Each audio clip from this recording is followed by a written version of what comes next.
Alright. I need to vent.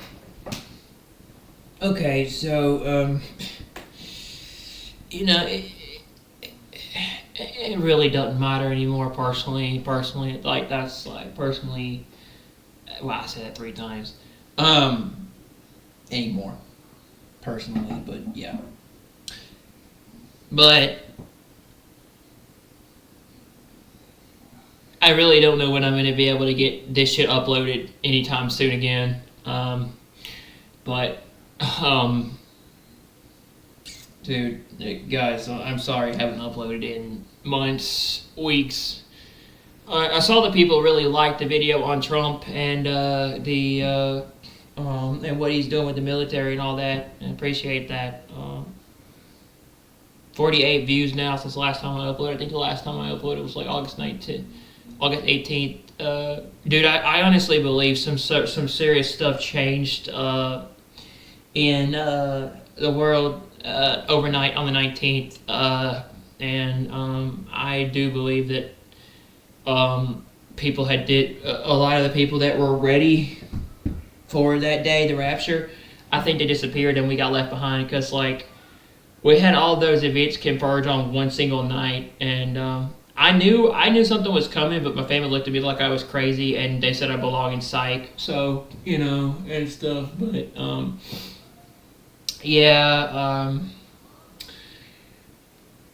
something happened that day, and I know it did. I know it happened that day. I know it did, for a fact.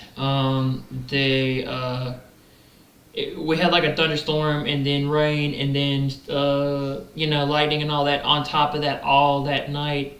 It felt like days of Noah, and I've actually been rereading the Bible and certain portions of it in the times we're living in right now, because I honestly think there's some stuff we have missed, and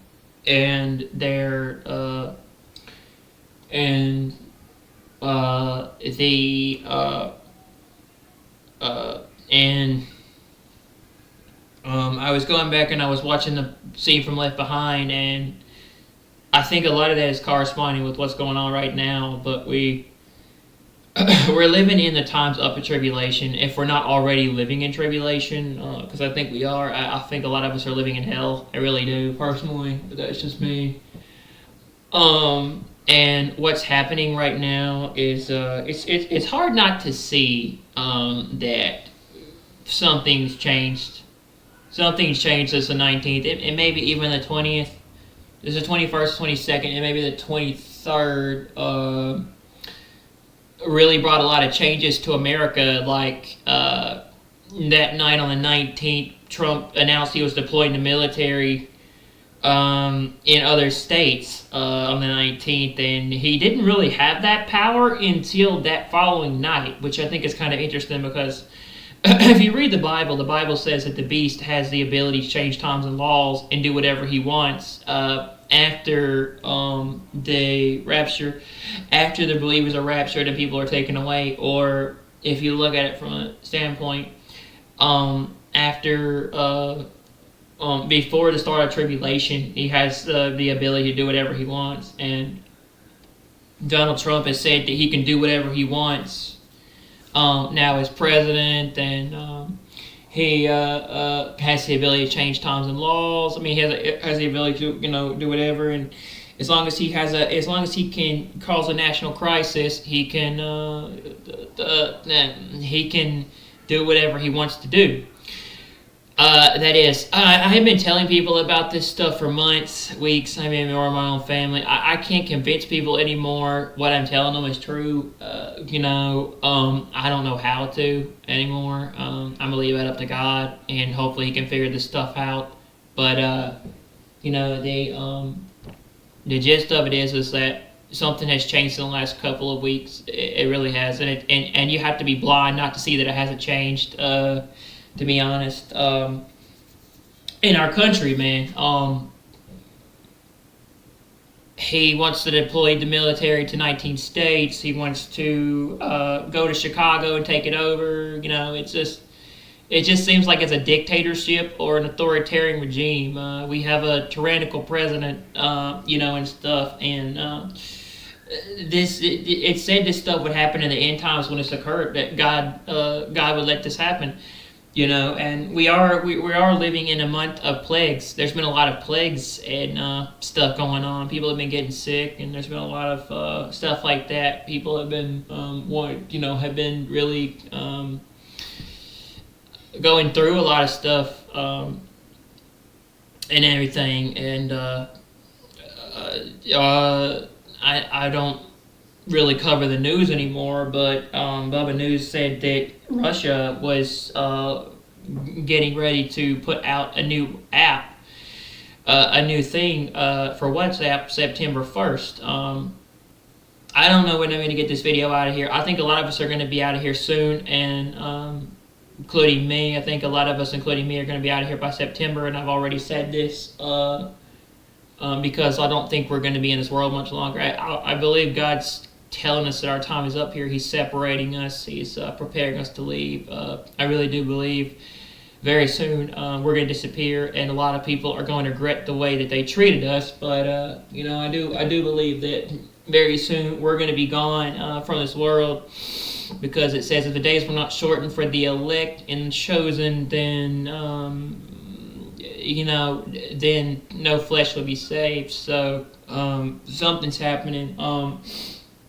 And a lot of people in this world, they're still blind to see it, and lack discernment, especially spiritual discernment, eyes to see and ears to hear. They don't have the ability to see what we see and what's going on. They don't have the idea of understanding what's happening. And I was going back, and I've been interested to try to figure out how to put all this stuff together, by September, because I think that's when it's going to happen. And I was watching the Kirk Cameron scene from Left Behind, and I've been able to decode that I think it's a possibility that the rapture could come around September. I think it's going to be. I think it will occur with what the United Nations are doing when they're going to divide Israel on September 23rd and 24th, and try to recognize Palestine as a state. The Conference of Peace and Safety, the Conference of when they say peace and safety, sudden destruction, the two-state solution of the state of Palestine, and let's see, what was it? The Conference of Peace and Safety and the two-state solution recognizing Palestine. So, y'all won't see this, but if I ever get a chance to do it, but this could be my last video, because I'm considering other factors. If things don't come soon and we're not raptured, I'm gonna consider other methods with leaving this world. So, but I don't know. I don't know. Maybe God will interfere. I hope, but I think God has kind of had enough of the world, and this is it. It's it for us. We're living in our own hell. But anyway, that's what's been going on with me. My life has become a tyrannical, authoritarian regime. I've had everything messed up in my life. It's gotten harder. I've been battling major spiritual warfare stuff to tear down my life and destroy me. I have been going through literal hell, mentally and physically, with my health. I've been depressed.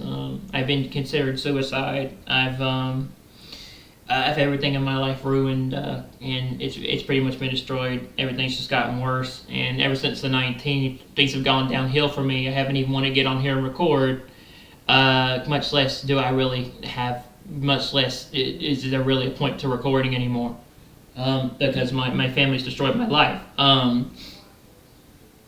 My family's destroyed my life, and they made it a lot worse for me. And I don't think they even care what they do, because there's a lot of evil and wickedness in this world. But God's going to make the people pay one day for what they've done. That's just a fact.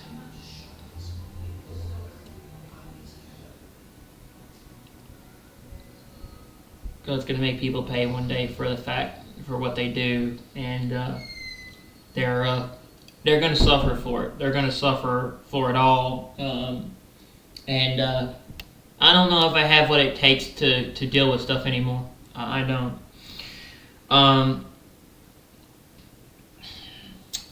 We're going to be out of here soon, I have a feeling. We're not going to be here much longer. And like I said, unless the rapture occurred on the 19th or the 20th, which I feel like it did, because Trump has definitely expanded his power and his control over stuff beyond what he was able to do back when he got elected in January. And he's able to do stuff that he's never been able to do now the last couple of weeks. He's been able to do stuff that he's never been able to do the last couple of weeks since that day.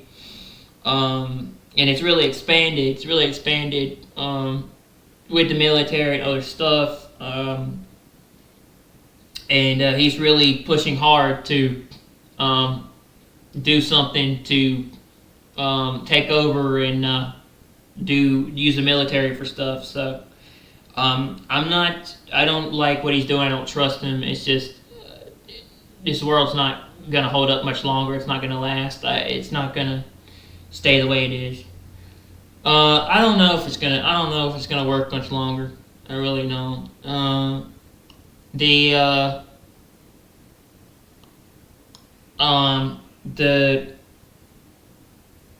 He wants to deploy the military in Chicago by the end of by September. I think the end of September. He said he's going to sign some kind of executive order by the end of September.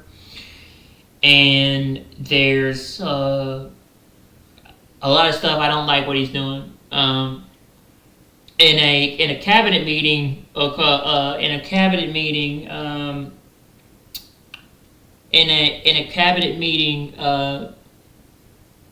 earlier today, Trump said that he was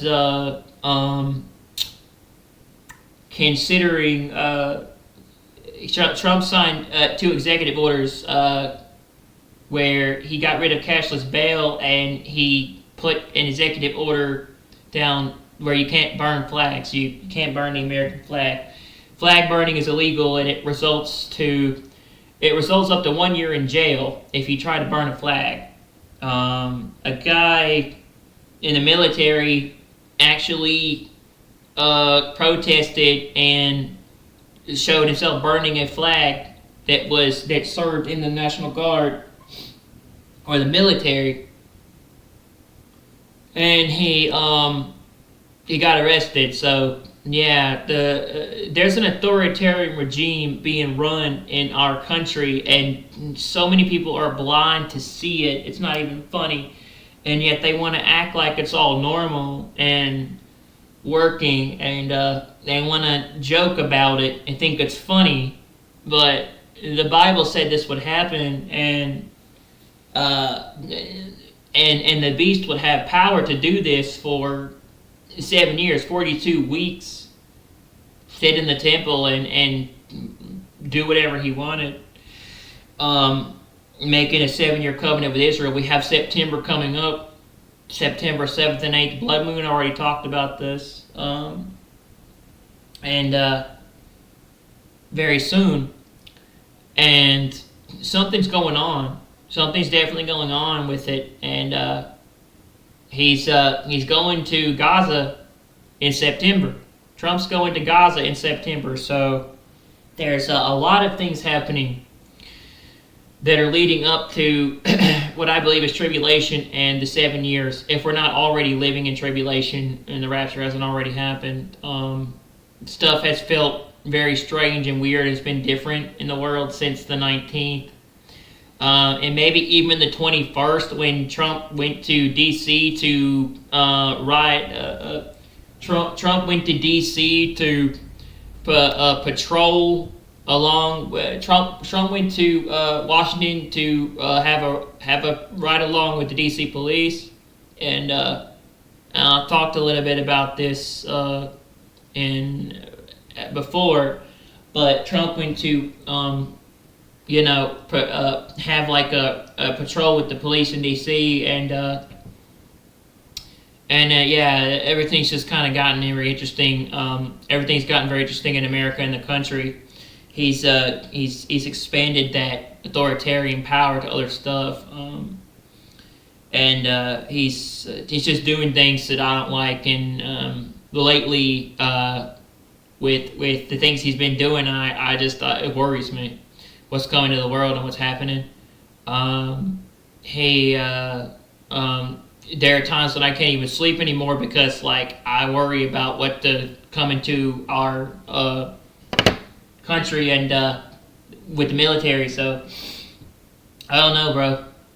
I just wish people had the eyes to see what I see and could understand what we were facing. But only God gives people that, and you have to come to Him to know the answers and to figure things out. Only God really gives people the ability to see through the lies and stuff and the things that they don't tell you, to see through the false deceptions and the veil. The veil.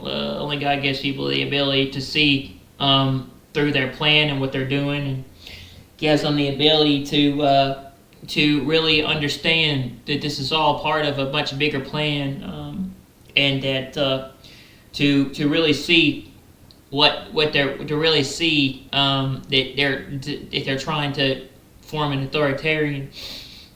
But only God gives people the ability to know what's coming with all this stuff, and it's the rise of the Antichrist and the beast system, and them getting ready to go after Israel, to divide Israel with that conference. It says if people, it says those who try to divide my nation will be cut into pieces, will have to drink the wrath. I will make Jerusalem a heavy stone for all peoples and stuff. Those who truly divide it will face consequences, and it's not good. And a lot of countries coming up against Israel. A lot of countries want to recognize the Palestinian state. A lot of countries want to put this together by September. And I don't know if it's the devil coming up against me or other things in my life, but it feels like stuff has gotten way harder in my life since August 19th, or since the recent months and weeks in August. August feels like the past couple of months felt like it were easier, including July, and then August felt like it got incredibly hard for me. And it's been a month that has made me extremely depressed. I'm not gonna lie with y'all. I miss y'all. I wish I could continue to upload. I wish I could interact with my audience. I miss my viewers and my people, and y'all were a big part of keeping me the way I was and happy and somewhat in a good place. You helped my life a lot. And, I just want to thank y'all. If I can't ever upload again, but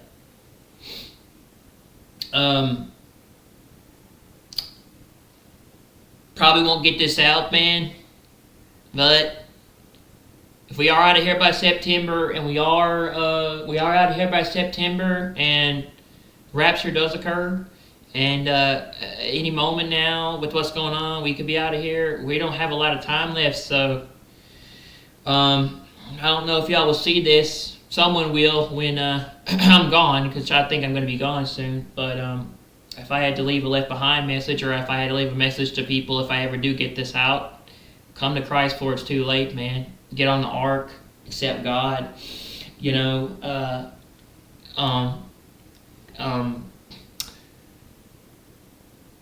He cares about you, and he loves you, and he really wants to be with you and have a relationship with you. He wants to live with you. He wants you to live with him in eternity, and God wants his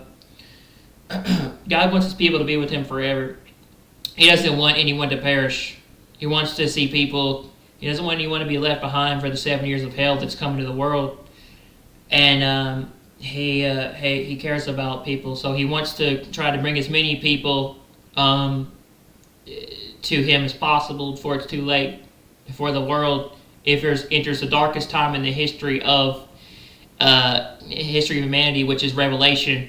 Go read the Bible, and yeah, and he wants to save you, and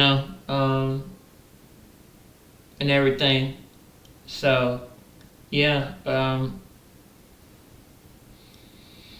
I had to leave a message for people. I had to leave a message for Left Behind people just in case it comes. Because I just don't know if I'll be able to upload again. But yeah, come to Christ, man. Get saved. Get on the ark.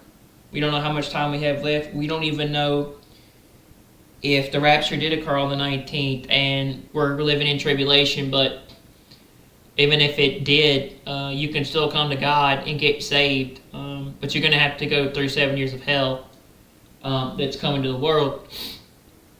And it's going to be the worst time in history because that's the time of the lawless one and the beast and his 7-year reign, and the 7 years and the 3.5 years of the Great Tribulation, where people have to accept the beast mark. So I don't know if we're living in that already. It sure feels like it. It sure feels like a lot of us got left behind. But if you know what's good for you, do that.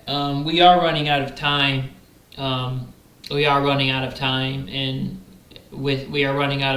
and fast. This stuff. We got the blood moon coming up on September 7th and 8th.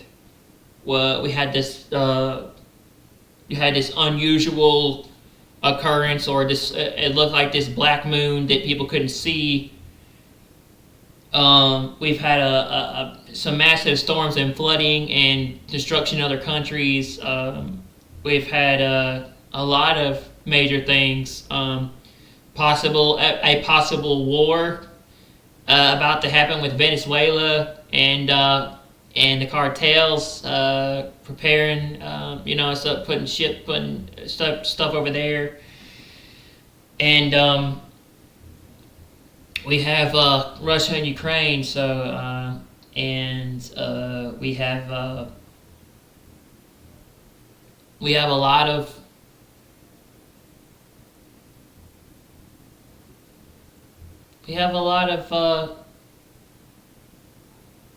interesting things going on with the world, man. The thing is, it said that people wouldn't witness war if they got raptured, but possibility we have a war coming, and we have a lot of big things happening, and today, to be exact, a couple of hours ago, I tell you, man, it's always the Christians or the believers or the ones that do the right thing in this world that get persecuted and martyred. The ones that are always the ones that are minding their business, doing their own thing, trying to help others, or just doing their own minding their business. They're the ones that seem to get attacked and hurt or killed. It seems like a lot of shootings or events have taken place at churches or other places that worship God or are believers in Christ, and it's sad. It's sad how much the leftist elites and the satanic New World Order people, they hate believers in Christ and God. It's sad how much they want to get rid of Christians and kill people that are believers. It's sad how much they hate God and Christianity, and they hate a lot of things like that. It's sad how much that the media and a lot of our corrupt politicians and officials, elitist people. It's sad how a lot of people like this want to destroy someone else's life for their own gain, just so that they can keep power and control, or they want to get rid of God. It's sad how much they want to completely destroy people's beliefs in Christianity and and what they stand for. It's sad that it's very sad that they want to cause chaos among people that are believers. I don't know if this has to do with Trump or the MAGA people behind the scenes, because he has a lot of people that not necessarily good that are running things, and this thing they're doing with Christian nationalism and all this. What is it?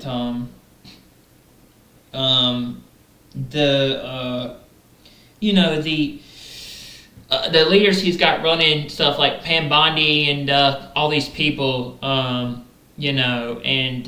these individuals. So I don't know if it has to do with Trump, them trying to create chaos so that they can bring in a police state, or bring stuff into states to clean up the mess, to say that they're cleaning up crime and getting rid of immigration and making the states safer and better, or if it's a plan to cause chaos to come in to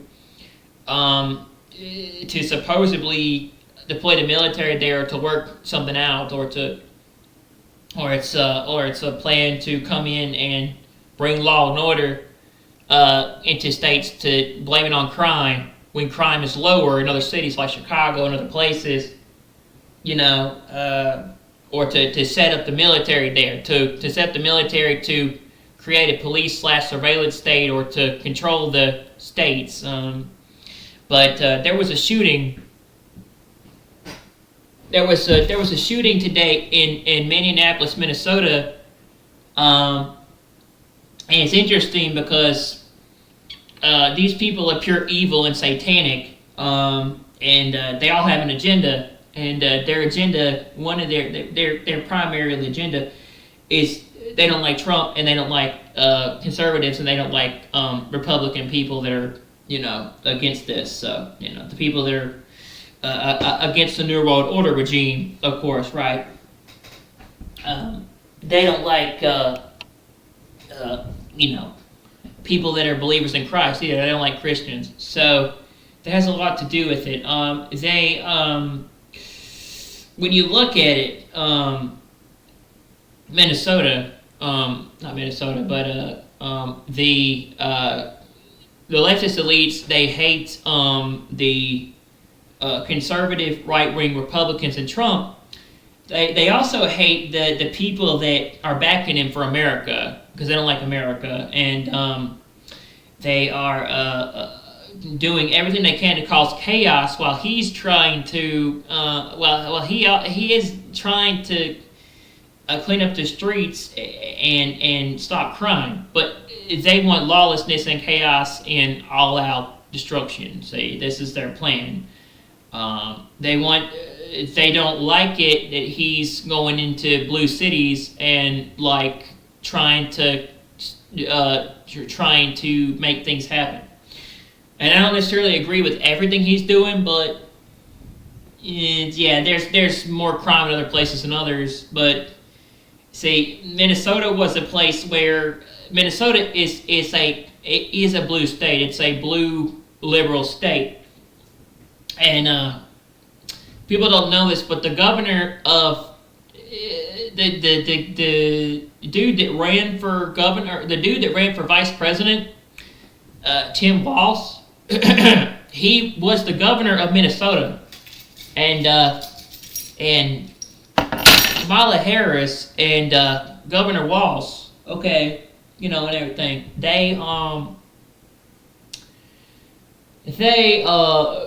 Kamala Harris and Governor Walz, he was a Democratic liberal, and everything, and the blue cities, they don't do anything about any of this stuff. They just let it run wild and crazy and chaos and whatnot.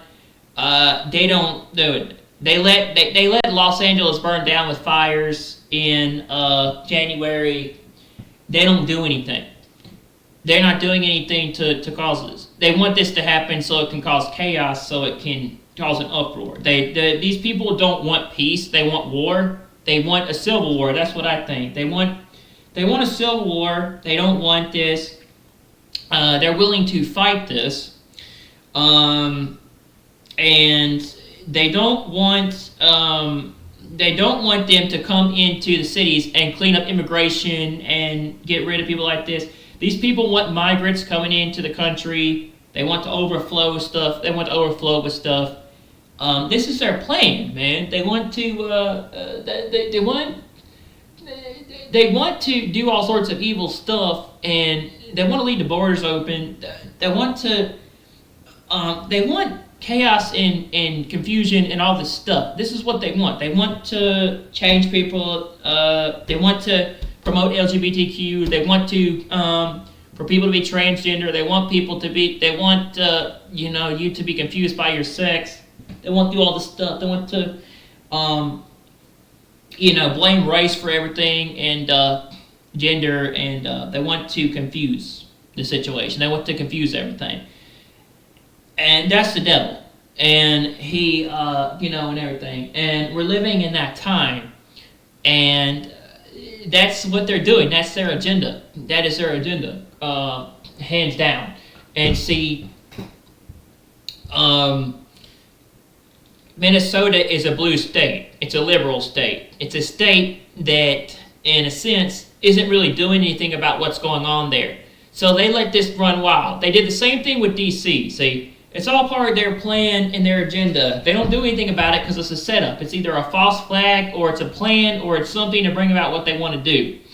The elites know what they're doing. And they're setting this all up for what's to come. They had 2 people murdered in D.C. one night. They had an Israeli couple murdered in D.C. back a long time ago. They were about to get married. And let them just come right into the D.C., going to come right into the assembly and just shoot these people. And not only that, but then they allow this person to escape and go shoot up a church, and there was flooding in Texas. This is all planned by the elites and the powerful people that run our government. They know what's going on. They allowed this shooting in They allowed this shooting or this thing to take place in Minnesota. It's all part of a plan to cause chaos and stuff, and what they have coming in the future. They want chaos and destruction, all-out war. They want confusion. They want people to revolt and cause issues. They don't want peace. They want people to fight back and go in chaos. They want to cause an event. They want to cause a massive event to bring chaos upon the world so that they can reset everything to bring about their agenda, which is Agenda 2030, the New World Order agenda. They want to cause a massive event to bring about the New World Order and their plan. They want to cause chaos. Just go watch Left Behind and then see what I mean, where there's a massive explosion that takes place in a building, and the building explodes, or there's a big thing that hits the building right after the rapture, and they say the president's dead, and then the United Nations Secretary of Staff takes over as the leader of the world, Nikolai Carpathia. Okay? The United Nations. This dude, he becomes leader of the world, but he's Secretary General of the United Nations, and he does whatever he can to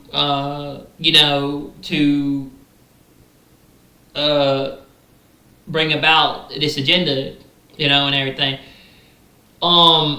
They said that the shooting, the Minneapolis, Minnesota shooting, and it's pretty sick and twisted and evil that they let them get away with this stuff, but it's all part of a plan.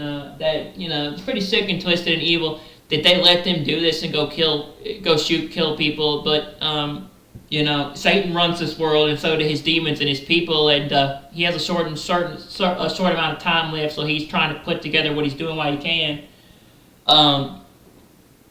Satan's time is short. Satan runs this world. Satan runs the world and what's going on, and he uses people. But God's about to bring the flood and change all that very soon. God's about to bring the flood, but this time it's not going to be a flood. It's going to be judgment and fire upon the world. God's about to bring his wrath down on the world, probably by the end of September or close to September. Satan runs this world, but it's all part of Agenda 2030 and their New World Order agenda. But this is kind of interesting. I was watching my dude Franchot Blue, whatever that dude is, whatever his name was. Franchot Pearson, I think is his name. The Minnesota shooting took place. The Minnesota shooting happened where it had to do with people that were religious Christians, Christ people, godly people. It's always that. It seems to be that a lot lately, where they're going after and persecuting and killing the Christians, killing the believers. It said there would be persecution in the last days, and they're starting to bring about their plan and their agenda to bring about their New World Order and their plan for the beast system. And then really when that happens, you're going to have to run for your life, because they're going to kill you, hunt you down and kill you if you're still here after you've been left behind.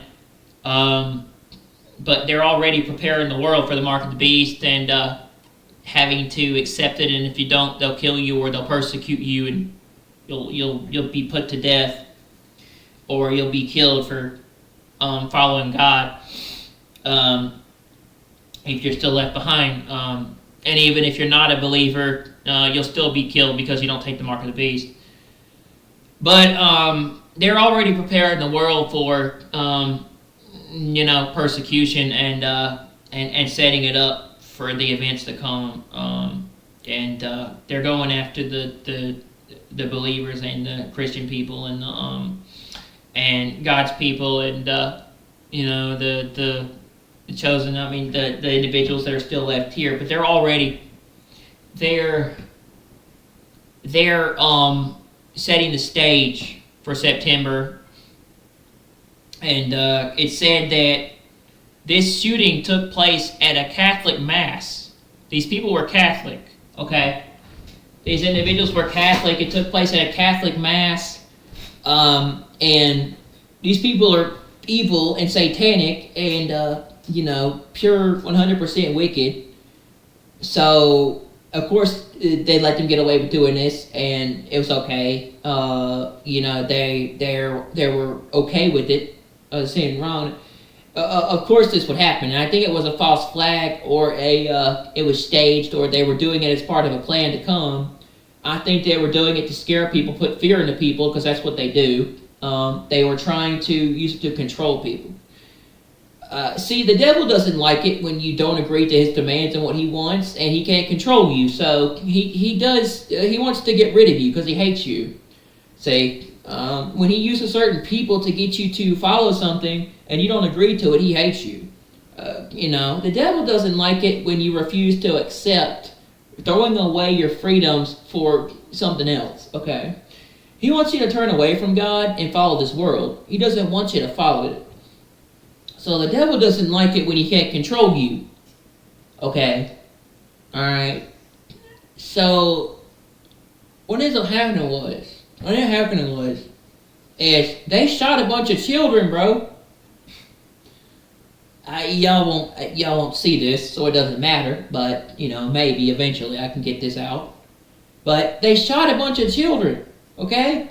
Alright, this was 2-3 o'clock in the afternoon, and everything. I woke up yesterday around, I woke up earlier around like 12 o'clock. I think it's like 12 or like 1 o'clock.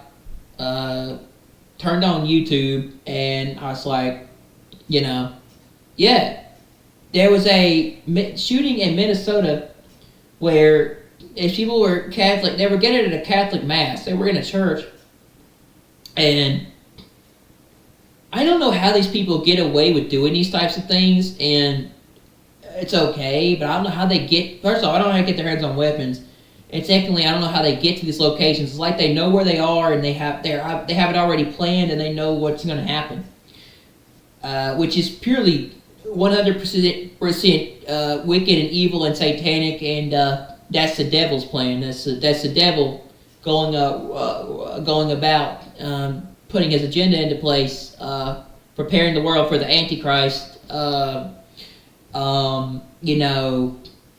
Because his time is short. It's the devil going about putting his plan into action before it's too late. But yeah, that's the devil. That's 100% pure satanic. It's like it's a sacrifice, and these people love to sacrifice. They love to Hollywood and certain people in this world. They worship the devil. They're satanic. They love to. They love to have a sacrifice for everything they do. And this is a sacrifice. These people sacrifice things. They kill babies. They, want to get rid of the unborn. They're evil. They are evil. Okay? They are 100% evil. They worship the devil. And yet there are people out there that, choose to... What's even more funnier is there are people out there that are like, okay, it's more important and better to celebrate Travis Kelce and Taylor Swift's engagement than what's going on right now. And it's like, nobody gives a fuck about their engagement, okay? Nobody gives a fuck about their engagement or them being together. No one cares. No one asked, okay, for them to be engaged, alright? But it's like, we'd rather pay attention to two random people getting married we don't even know than our country going downhill and about to be taken over by something, including the military, okay? Not only that, but people shooting kids. Evil, satanic, wicked, horrible motherfuckers that deserve to burn in hell. They are shooting kids. They are shooting children, okay? They are shooting children. Alright? They let a crazy mass shooter, or whatever this dude's name was, they let him loose and let him come in with a rifle. And he gotta come into a rifle and put that gun through a window. They let that gun. They let that dude with that rifle, they let him put that rifle through a window and shoot a bunch of kids. It said about 20 to 30 shots got fired off at that place. 20 to 30 shots got fired off. If we don't live in an evil, wicked, satanic world, I don't know what we do. And if God's hand hasn't been lifted off of this earth, I don't know what is. What hasn't? If God's hand had been lifted, if He's not no longer protecting the earth and letting all this stuff happen, then we are definitely living in tribulation, or up to the tribulation. Okay? If God hasn't already lifted His protection off of this earth, letting all these evil, wicked things happen, then we're living in tribulation. But in a sense, He's letting this stuff happen because He's had enough of people, and His grace is He's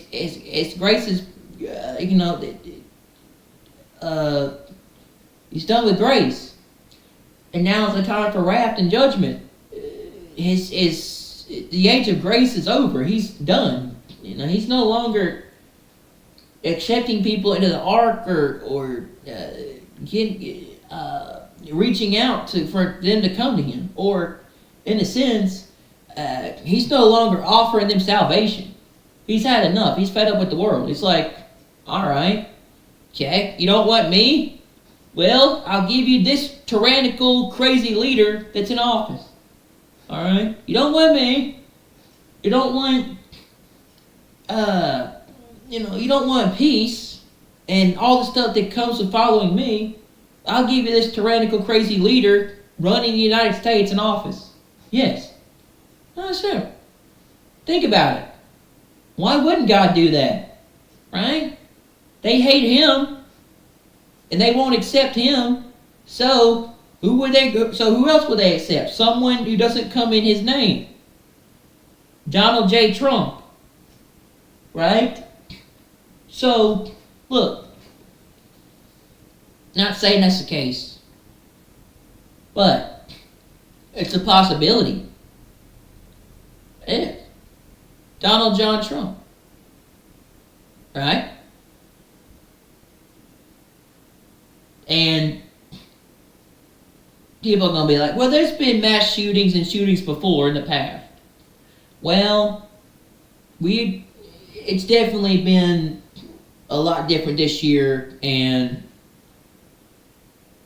a lot of stuff has changed. And not only that, but they're doing that. They're doing that. And God's lifted the restrainer off the earth. His hand is gone. He's not protecting the earth anymore. He's letting all this stuff come full force. Right? If he was still protecting this earth with the restrainer, he wouldn't let people just shoot kids. He wouldn't just let full evil come upon this earth. He wouldn't let this person just go out and randomly shoot children. Yeah. We've gone from shooting random people on college campuses to shooting the president to now shooting kids. Evil, corrupted, wicked motherfuckers that deserve to burn in hell. We have gone from that to now this person shooting children, open firing on kids in a Catholic mass. A person shooting kids in a school, okay?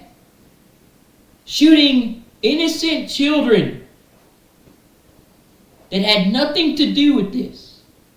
Open firing with a rifle, 20 to 30 shots on kids from K-12, from K to 8th grade. Innocent young children. Innocent children.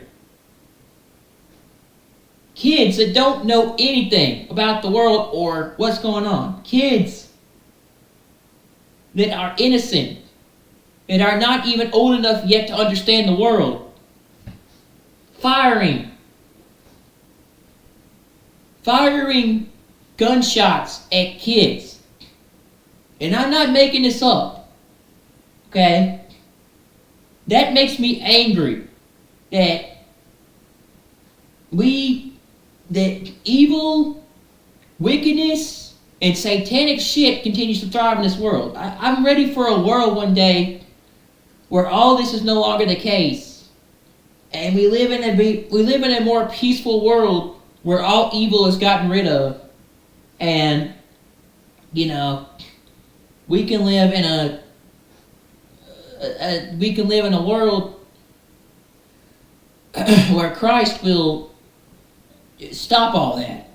We can live in a world where none of this stuff thrives. All evil, wickedness, and all that stuff goes away. Those people are thrown into the lake of fire. All those people are thrown into, fire and brimstone. They're thrown into a lake of fire for eternal suffering. I'm ready for a world where we can be raptured out of here and we can live in a peaceful place, but the world has to suffer 7 years of judgment. And we no longer have to face these tragedies on earth. We don't. I'm ready for a world where we can be away from all this stuff. I am. But if that doesn't get your blood boiled and angry and upset, number one, you're not human. Number two, you don't feel for the suffering and the downtrodden and the people that are struggling. And number three, you have a wicked, evil spirit. You don't have Christ in you. You don't have any good in you. You don't have any light in you. You don't feel anything. You don't have conviction. If you don't feel for innocent underage kids being shot at, you are evil. You do. You don't have no feelings. You don't feel anything for another human being. Okay. Darkness has purely clouded your heart and who you are. And not only that, but people's hearts have grown cold and wicked. If you don't feel anything for kids like that, you are a psychopath. You're either a psychopath, a sociopath, or a person who has no feelings. You have nothing. You have nothing in you. If something like that doesn't bother you, you have nothing. You are a pure 100% evil person. That you are okay with someone going in and shooting, someone going in and firing bullets at, firing a rifle and shooting innocent kids. The kids that don't even know anything yet. They don't know about this world. They're too young to understand. They're innocent.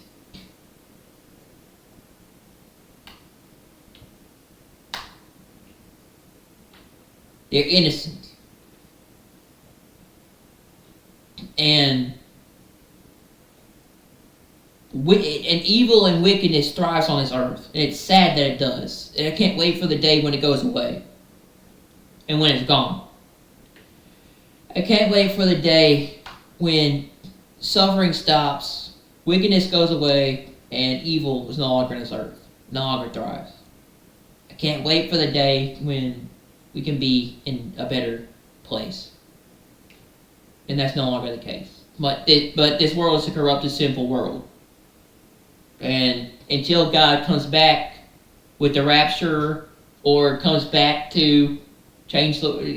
comes back with the second coming to fix the world, it's going to continue to be this way until the woman travails and gives birth to the baby.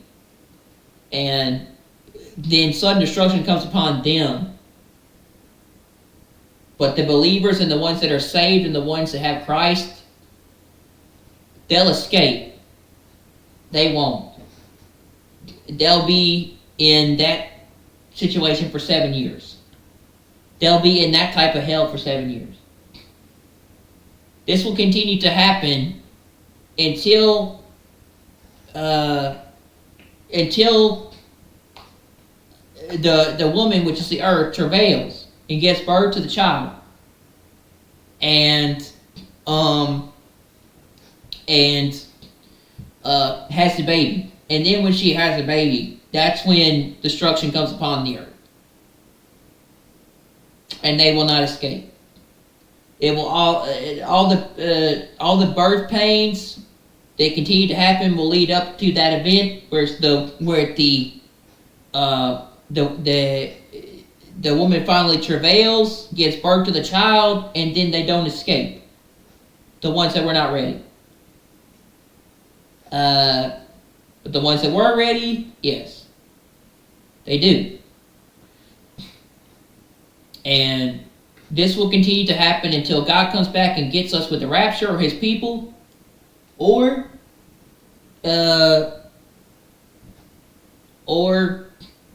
he comes back with a second coming.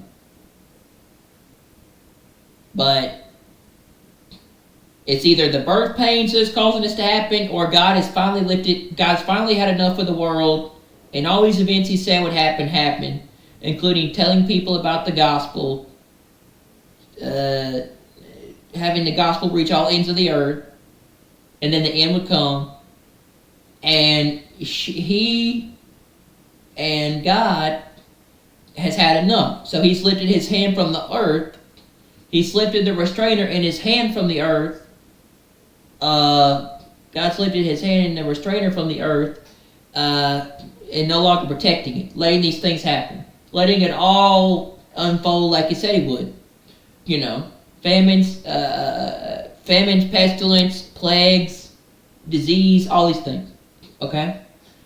God said it would be like birth pains. It would be the days of Noah. They'd be eating, drinking, marrying, giving into marriage. The flood came and took them all away.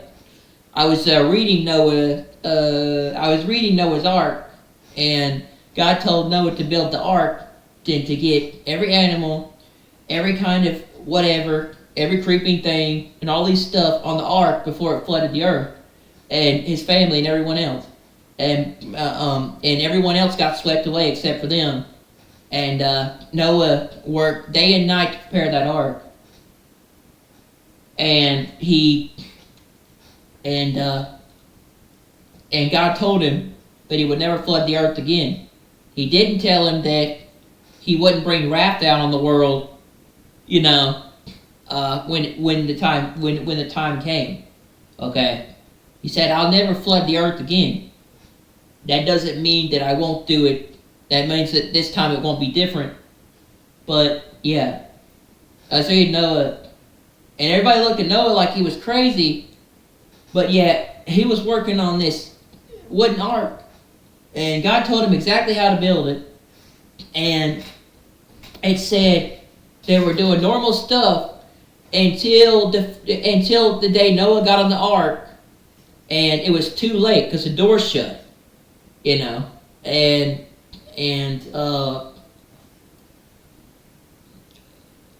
that was the day Noah entered the ark, and that was it. That was the day the world was judged, and the wrath of God came down on him, because he said, "I hate what I created. I'm ashamed of it. People are evil and wicked. I'm going to flood the earth and get rid of everything I ever made," because he saw it as being bad and evil. So saw people's hearts being evil and wicked, with nothing but evil and wickedness in it. And God regretted what he did, and he hated everything. God hated everything he did and created, so he decided to wipe it out. He said, "I will destroy the earth with the flood," and because he saw that it had become corrupted. And yeah, he's going to do the same thing again, but by fire. So, you know, but that's what people fail to realize, is that we tell people what's coming to warn them, even if they don't want to listen to us, and even if this doesn't get out to people, even if it doesn't get out to the world, it'll get out to somebody that will see this when we're gone. And yeah, it'll get out to someone. Someone will see this and they'll appreciate it. But yeah, the wicked evil world, and people looked at Noah as being crazy and weird, and that him and only his family survived, and everyone else got taken away, and the whole earth got destroyed. And because the whole earth got destroyed, there was nobody left, and so God told Noah, go forth and multiply and repopulate the earth, because, well, people don't realize this, but you can't have children, okay, and everything. Unless you're Jesus, you can't. all right, unless you're married with Jesus, you can't, the earth does not repopulate. Okay, and everything. To make a baby, you have to, populate the earth and everything, right? And stuff. So, yeah. How else are you gonna bring stuff on the earth? How else are you gonna recreate life? And stuff. How else are you gonna have so yeah, man. What I'm trying to say is, they had to reestablish the earth. So Noah had to have 3 sons and all this stuff. But yeah, and everything, and the animals and everything else. So yeah, they want to. The satanic elites, the New World Order, the leftists, the people that run stuff, they want to twist everything, and they want to take what was normal and recreate it, and stuff. Not only that, but they want to make it to where there are not 2 genders. There are 10,000 something genders. But yeah, bro, it's just like when you look at it, yeah, dude. You're gonna, yeah. It made it to where 2 people were able to copulate, or have a baby, and that's what it was. That was what it originally was designed to be, or it was normal like that. That's what it was originally supposed to be. It's supposed to be male and female.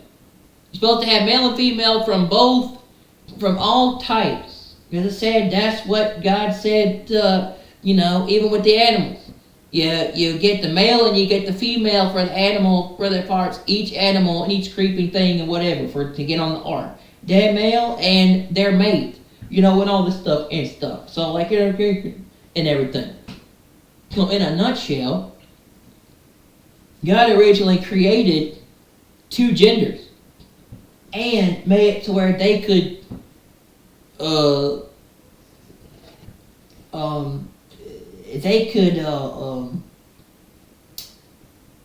they were able to function with each other, and everything, right? And do that. God originally designed the world to be where it was a male and a female for each individual thing. Animals, humans, species, and everything, right? And stuff. That's what it was. It's supposed to be a male and a female. Not males being females, females being males, not transgenders, all this crazy stuff. And not this whole thing where, so, yeah, that's why God brought the flood in the first place. He saw how bad it was and he wiped it out. And then he told Noah to go and everything. They're doing it again. They're creating things. They're doing things again. They're literally recreating the days of Noah with the earth. And God's going to destroy it all again. He is. And people don't realize this. But he is. God's going to destroy the earth again with fire when that time comes, including dividing his special people Israel, including dividing his special nation and his special people Israel, including dividing his nation, his country, his people, Israel. He's going to burn it all down. He's going to burn it with fire. Again, they're literally recreating the days of Noah, and he's going to destroy the earth again. And he's literally telling people that he's coming in September or he's coming soon, and yet they don't want to listen. He's literally coming soon. He's coming soon to take away his people with the rapture, and he's bringing judgment and wrath to the earth. And everything. He's bringing judgment for an unbelieving world and the Jews. Very soon. He's bringing judgment upon the earth. Very soon. Well, it's high enough. Or he's probably already is. He probably already has. But the restrainer's been lifted. It's obviously that way. It's supposed to hold back evil, a lot of evil things. Well, a lot of evil things seem to be thriving the last couple of weeks, and it's only getting worse. And yeah, I would think that a loving, caring, just God, a God of peace and trying to a God that wants to see people protected in a nation, not go down. A God that wants to, in a nutshell, I guess you could say, is supposed to protect the earth. A God that has His hand on the earth and doesn't let all these doesn't let tries not to let a lot of bad things happen. That's just part of the world. That stuff happens, but and everything. But tries not to let all the evil things happen, or doesn't want that to happen. Would allow someone to shoot kids. Would allow someone to shoot children. Would allow someone to unload on innocent. Allow somebody to unload a rifle or to shoot innocent children, 20 or 30 shots at least. Allow a guy to unload on kids, because this is what happened. They allowed him to be able to.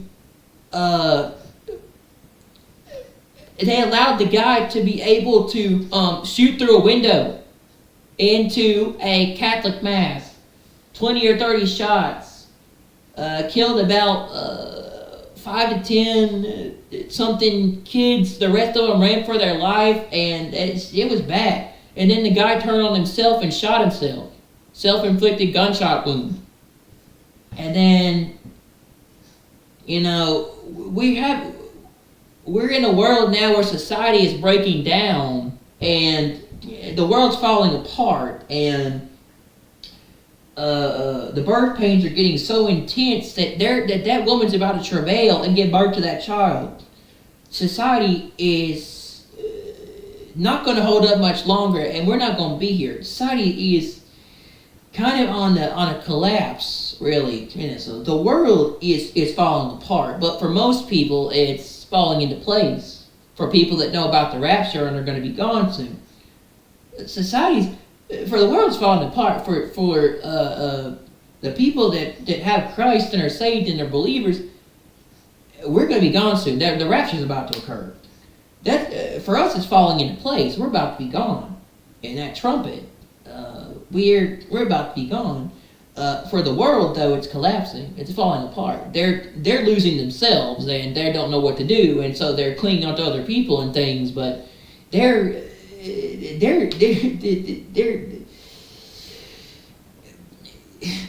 lives are getting harder, and so they're trying to cope with it by turning to other methods in the world. But yeah,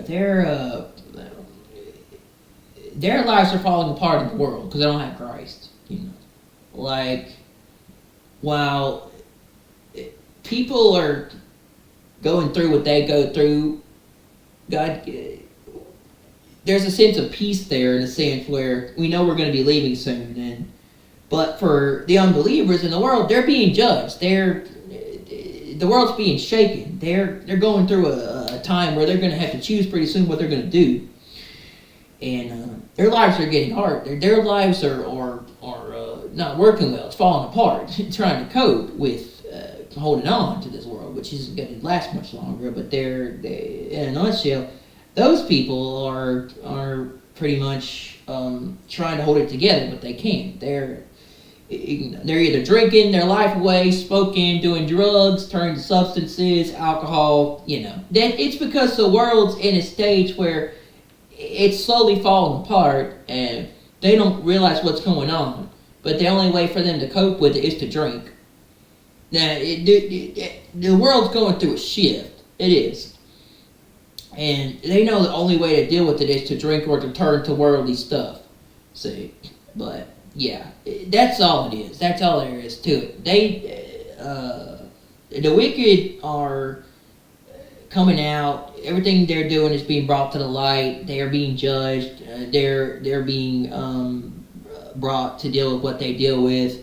They can't hide anymore, so the only way to cope with their life is to drink or do drugs or smoke or turn to other substances. They're being uprooted. Everything's being uprooted in the world that God's trying to uproot, and He's doing that. Everything's being uprooted and being prepared for the world to be judged. While a lot of us, we get raptured or we taken out of here. We're gone, uprooted. But the wicked are everything's being exposed by God and prepared and uprooted and being brought into the light. He's shaking everything needs to be shaken, and it's all about to end soon, and it's all coming together. But God is shaking the world, bringing them out of their holes, and they no longer can hide. So this is what they do. They're trying to not manifest in people, which they have demons, and the people that are like that, they're trying not to. The individuals are trying to stop it, but we can see it. A lot of people can see it, and if you have Christ, you know that that thing inside of there exposes their stuff because of His tournament. But yeah, these people no longer hide. You can see what they do, and they reveal themselves. And it's no longer the case. Everything's being exposed and being brought into the light. It's being uprooted, and God is bringing all the people out of darkness into light. They can't hide anymore. They can't cope, and so they're trying to figure out a way to deal with the world. But they're coming out of their hide hole. They're coming out of their holes and their caves and their darkness and all that stuff because God is causing that. God is causing that to happen. God is causing that to happen and shaking the world. So it's going through a shaking, a shake.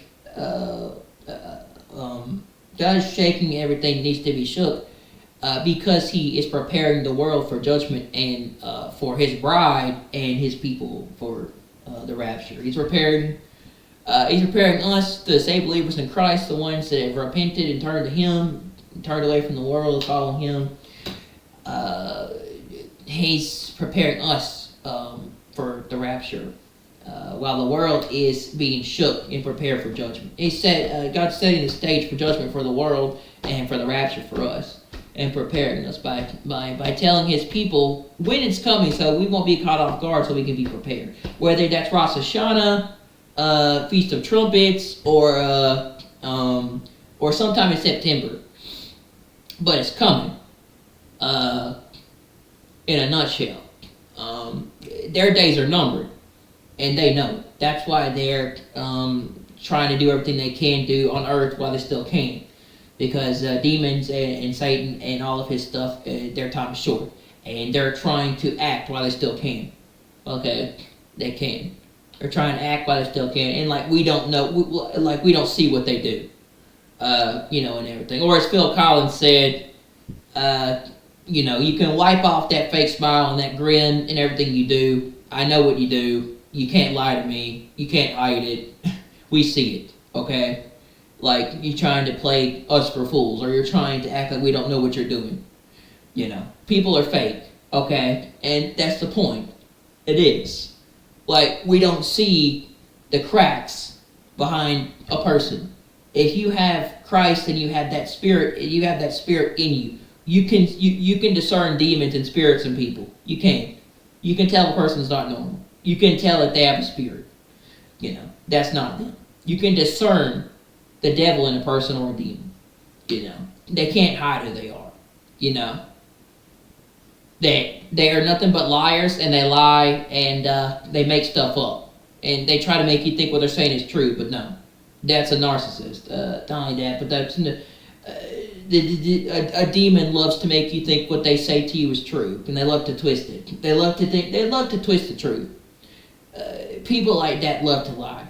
They love to make stuff up and lie, but they are lying. And the only people that can't see it they're lying are people that don't have the ability to see it. Okay, they know they're lying. They're lying to the person and the individual. But they're lying about what they do because they have a spirit in them. They have a spirit in them and a demon.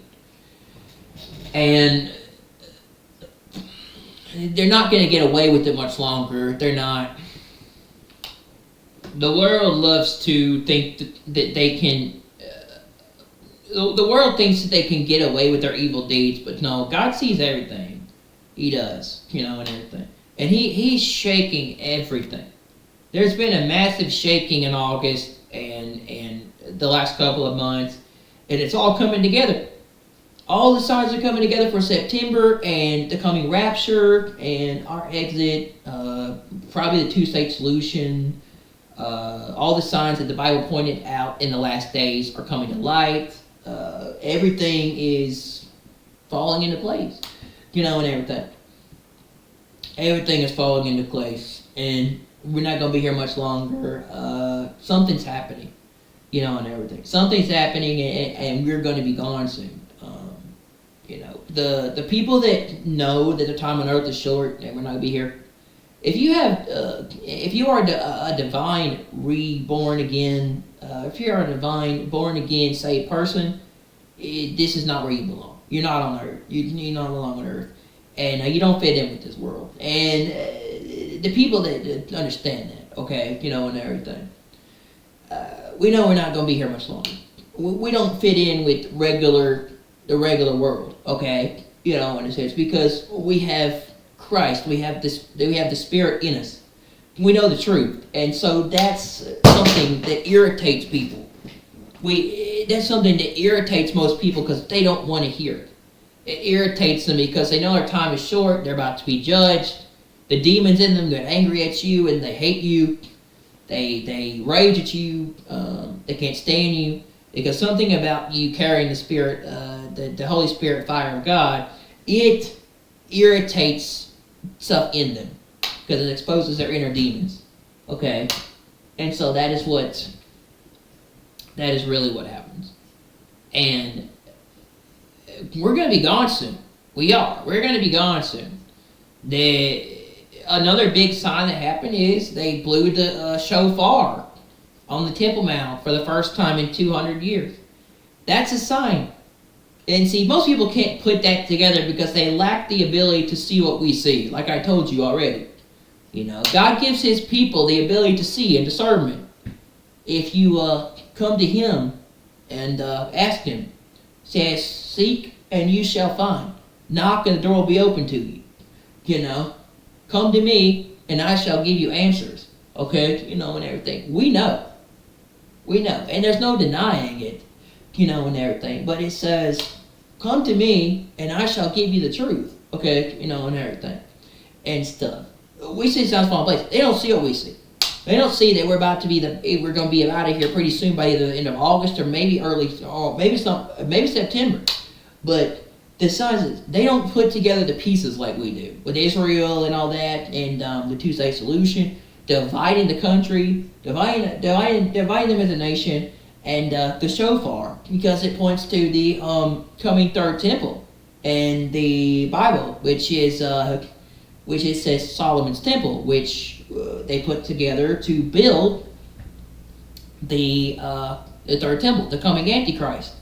The Jews call him the Messiah, and they're prepared. They're getting ready to receive their Messiah. They're talking about Rosh Hashanah and the coming holiday in Jerusalem, and everything in Israel for the Messiah. They've blown the shofar, which is a horn that they blow to recognize the coming of the third temple and the Antichrist, and they've already said they're waiting for their Messiah, and everything. And the world's time is short. It is. The world's time is short. People's time is short, when it comes to it. They're getting everything ready. The Feast of Trumpets and everything. They're getting everything ready. The golden menorah and some other stuff, they got it all ready. They sacrificed the red heifer on July 1st. They're getting everything ready. And whether like to accept it or not, their judgment's coming to them either way if they don't accept Christ or they don't choose what they're going to do soon. They don't. Their judgment's coming for them either way. But they don't realize it until it's too late. But they think it's not coming. But it is. They don't realize that their time is very short. And they're going to have to choose soon. That they can just act like everything's going to be normal. But pretty soon, it's going to be true. They don't got much time left. They don't realize their judgment's a knock away. They don't realize their judgment is a knock pretty soon away. Where a knock on that ark door. They're going to be knocking pretty soon on that door when that day comes. And God's going to turn to them and say, I never knew you. Get away from me, you workers of lawlessness and iniquity. You who practice lawlessness and iniquity. Get away from me. That door's going to shut. And then they're going to regret that they never came to a decision. They were undecisive and waited till the last minute. And they didn't come to Christ before it was too late. That ark door shuts. Fire comes down on the earth. They're going to be mourning because a lot of people are going to be gone. Including the people that told them what they did. And then they're going to be the ones that are going to wonder, oh, where did everybody go? I'm alone. I got left behind. I'm in a place by myself. Oh, yeah, that's really going to be bad. You know, it's undecisive. Because the last thing you want to do in this time period that we're living in now is you want to be undecisive. You do. You don't want to be undecisive when that day comes. You don't want to be undecisive. You want to choose, you know, and everything. And if you choose to follow the devil, you're going to hell. And hell's a terrible place. But some people think it's a good place to go, but it's not. They assume, oh, it's going to be better in hell than following Christ. You know, I don't get how people can be the way they are and stubborn, but they are. They're going to be stubborn until that day comes, and then they finally wake up after 7 years of hell and realize, oh, I need to be different. I need to change. It makes sense that God would make most of this world go through 7 years of hell before they finally came to the understanding of what they were told. A lot of people are hard-headed. But yeah, 7 years of hell.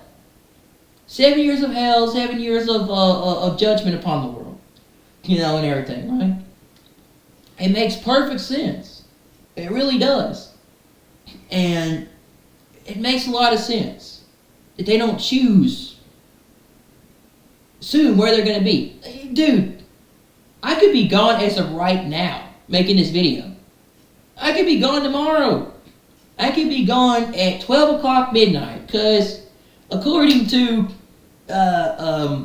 what the Word of God says about that, it says that He will come like a thief in the night, you know, and then everybody will be gone.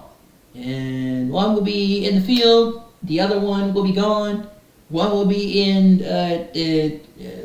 plowing in the field, will be gone. Another female will be in the kitchen doing this, you know, and everything. Someone else will be doing that, and then boom. Okay, you know, and everything. And it says, it will come like a thief in the night.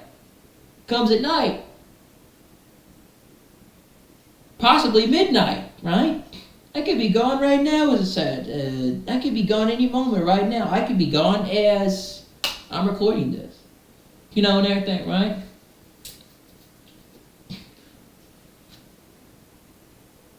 People need to make a decision soon, like, you know, about what they're going to do, because they're going to feel guilty about being undecisive very soon and not choosing. Because you're not your, you're not your own self. You're not sovereign. You don't own yourself. You don't own yourself. You don't own yourself. You're not independent on your own. You're not owned. You're not sovereign. You're not your own person. You're either with the devil or you are God's child. And that's just the facts. It's a spiritual world, bro. You are either with the devil or you are a person of, or you are either a born again saved child of God. Okay? And whether people want to accept that or not, it's a harsh truth, but it's true. It's true.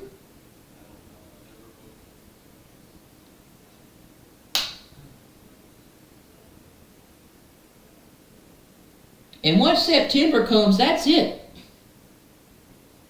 If it's not the end of August, once September comes, that's it. That ark door is going to shut and your time is up. And Noah got on the ark and we were all gone and boom. Now you're left here. We go up with the dead. After they, we go up to join them in the clouds after the dead rise. After the dead rise, right when the rapture occurs. When the dead rise up, we go into the crowds to meet them. And that's it. That's when the ark door shuts. That's when your time is up. And then boom, fire comes down and destroys the whole earth. And then the seven trumpet judgments, the seven bowl judgments, the 7 years of hell. After that 7-year peace covenant sign, that covenant that he makes with many, the covenant with many for 1 week, which is 7 years. Daniel 9:27. Daniel 9:27. He shall make a covenant with many for 1 week, which is 7 years, and then in the last 3.5 years break it.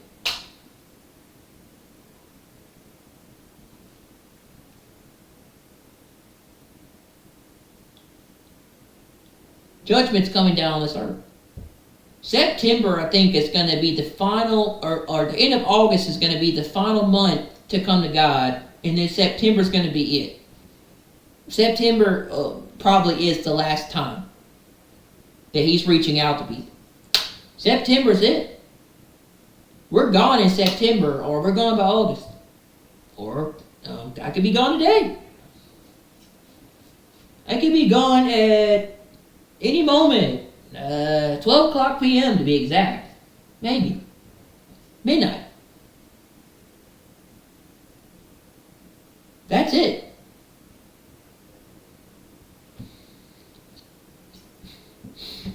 We'll be up in there. We'll be up there with our Creator, our Maker, the God of the God of the universe. And everything. The one that put the stars together. The one that put the stars in place and created the world.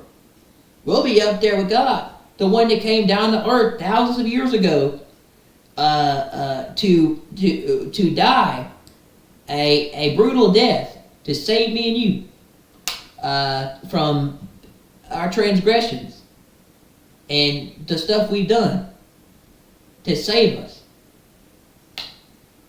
to pay that price, to free us for us to come, to give us eternal life. John 3:16.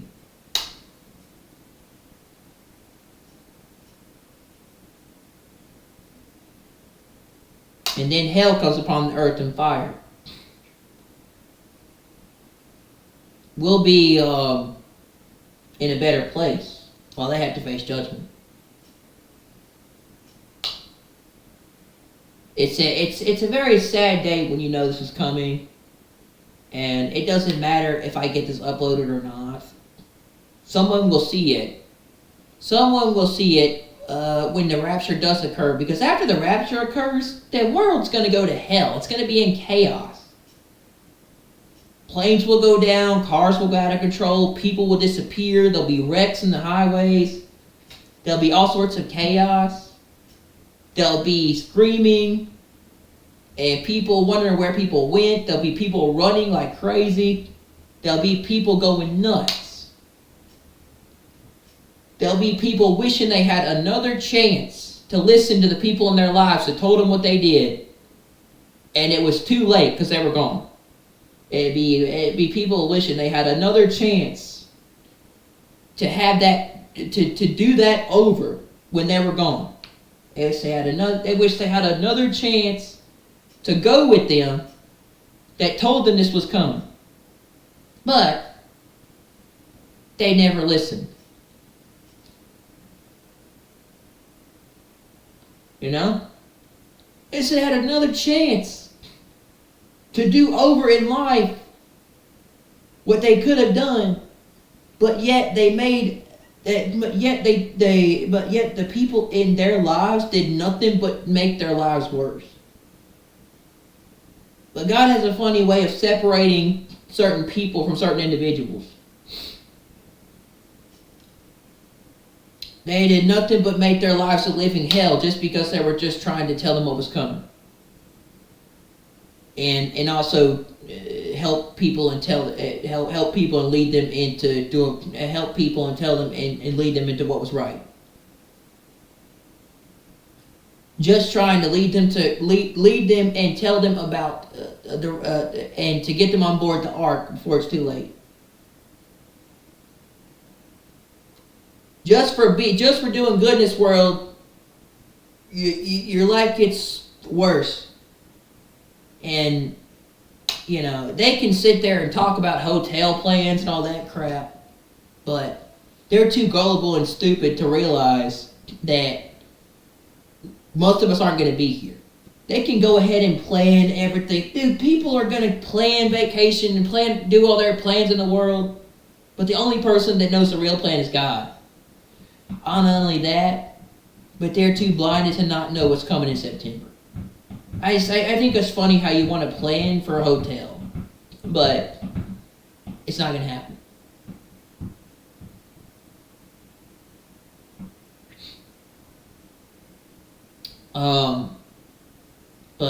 You know, they get on a plane and then, yeah.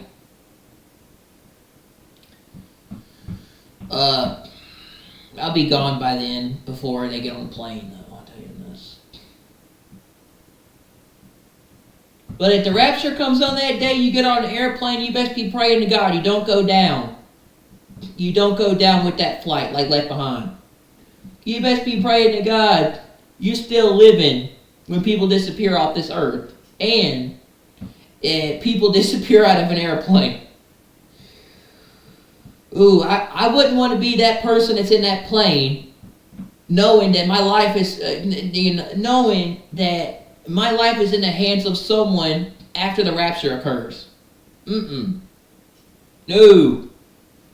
I want my life to be in the hands of God, not a pilot. Because that's going to be the worst day on earth when you have to be here after the rapture. When you're still living after the rapture occurs and you're in an airplane, you best hope you survive. You best be getting on your knees and praying to God, because that's the day when people are going to be begging to God that, can you say, they're going to be begging to God, to save their life, because they're going to die because they didn't listen.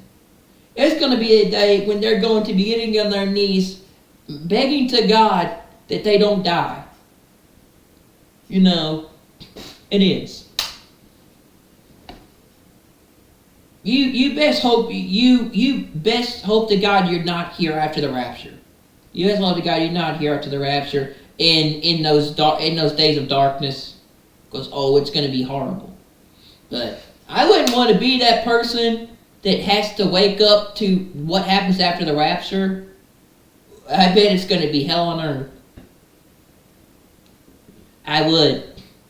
If we know anything about the Left Behind movies, it's going to be a horrible time on earth. It is. It's going to be hell. And it's going to suck. It really is.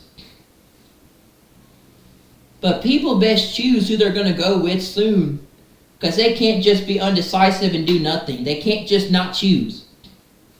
Because they're going to have to choose eventually. And if they don't choose, they're going to be left here. Because you're already with the devil. So, best choose, either by the end of August or September. And if you don't choose, You don't choose who you don't choose what you're going to do. The Antichrist is going to choose for you. The Antichrist is going to choose for you. He's going to choose you to worship him. And if you don't, he'll kill you if you don't take the mark of the beast. The devil will choose for you by using his appointed son of perdition, Antichrist, to make you worship him. If you don't choose soon whether you're going to go with the rapture or be with God, well, the devil will choose. The Antichrist will choose for you. He'll make you have to take his mark, and if you don't, he'll kill you. So, I really wouldn't want to be the people that are undecisive and don't make a choice, because that's going to be a horrible day, and that's going to be a horrible day. And if you don't have Christ, I feel bad for you, dude. I really feel bad for you. You know? Imagine not being able to live. Imagine not being able to live or do basic things if you don't have 666 on your forehead or right hand. I wouldn't want to be in that reality, but whew, that's going to be hell. But I definitely wouldn't want to be I definitely wouldn't want to be living after the rapture in any kind of vehicle. Car, airplane, whatever. I wouldn't want to put my hands in the life of a pilot knowing that there's no communication. A lot of people have been gone. Some of the airplanes have gone out of control. You know, some of the airplanes, some of the people have disappeared from the airplanes. And not only that, but I wouldn't put my hands in the life of people. I wouldn't put my hands in the life of control towers or people knowing you're going to crash into the airplane, knowing that the airplane could hit you. And yeah, it's going to be a bad day. Going to be a bad day.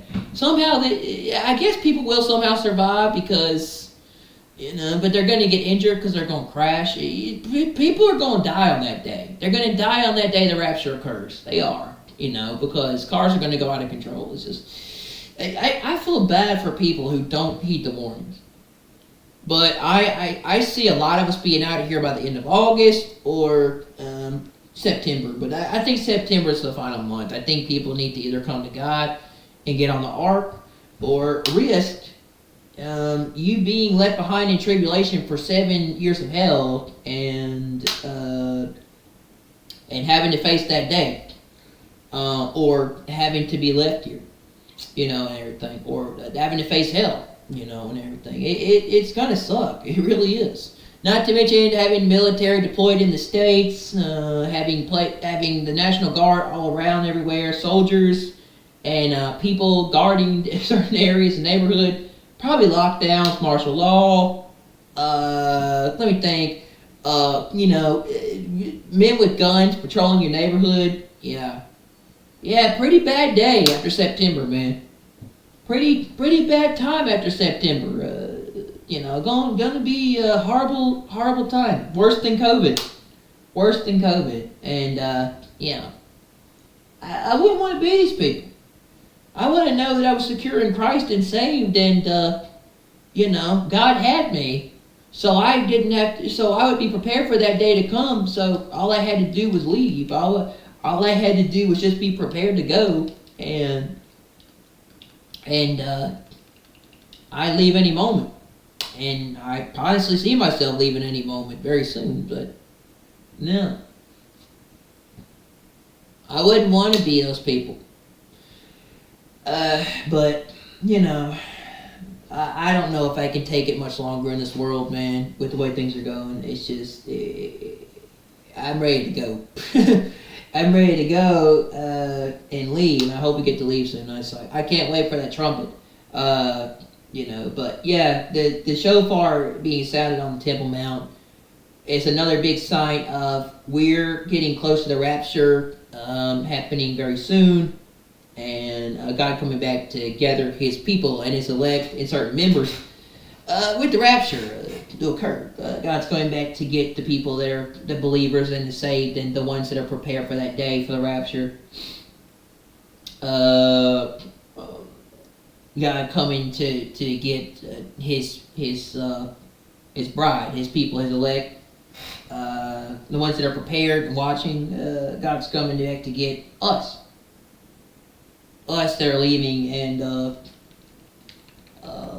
going in September and going soon.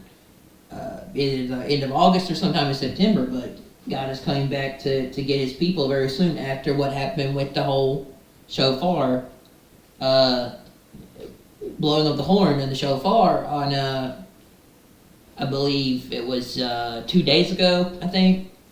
But yeah, that's just another sign. And I think it's September because the Jews, according to the Torah, according to the Torah channel, he said that they're preparing for Rosh Hashanah and the coming Messiah. So, yeah, they are getting ready, and God is sending out warnings to people. He's sending out wedding invitations. He's sending out warnings. He's sending out his final grace and opportunities to come to him. He's offering people. God is offering people a final opportunity before September ends. Before we get to the big events in September. That's about to happen with Israel. And so, yeah, the ark door is closing, but God is sending out his final grace moments to people. And they're too blind and asleep and ignorant and too busy with the world to pay attention. And they're also too... they're too unaware, which is sad because they lack the spiritual understanding and too caught up in nonsensical things, and everything, and think that they have all the time in the world to do what they want with their lives, and they have all the time in the world to do what they want with their lives. And things are going to be fine and go on like they always have, and they don't have a choice to make or a decision. They can be undecisive until that day, and then it occurs and they get left behind, or they have to face the wrath of fire on the earth in 7 years of judgment, 7-year tribulation. But they think they can be undecisive. They don't think they have to choose. And they can keep doing whatever until that day, but no.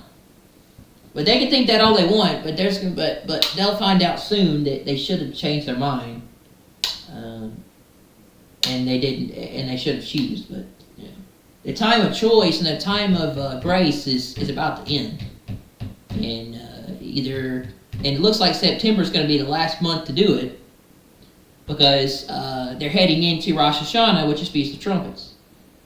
Which is a very big day in Jewish history, and the fact that they blew the shofar right before September and close to Rosh Hashanah is no coincidence. They're preparing for the coming Messiah, which is the Antichrist, and it's no coincidence. God has another way of doing things beyond human understanding and beyond people. Because people don't understand his ways or theirs, but God has another way of doing things that the human brain cannot comprehend, that only his people can understand, and he reveals. But the world, they lack it because they're not saved and born again, so they don't understand. But he's putting it all into place to get his people to see that have discernment and understand that all these events are not random, and they're not a coincidence that they're happening. They're not a uh, they're not random. The fact that you had the red heifer sacrifice on July 1st, and then you have them talking about Rosh Hashanah, and a lot of people talking about seeing the rapture in September, and Rosh Hashanah, which is Feast of Trumpets, September 23rd and 24th, UN United Nations Conference for Peace and Security, or Peace and Safety, two-state solution, and them talking about, and then them blowing the shofar on the Temple Mount close to September. This is not a coincidence. This is not a coincidence. This is all signs. They're getting ready for the Antichrist and the Messiah and the Third Temple. They're getting ready for that day. There's no coincidence that the rapture very well could occur. The rapture very well could occur on Rosh Hashanah, Feast of Trumpets, or September. It very well could occur on the Feast of Trumpets, which is Rosh Hashanah, which is in September.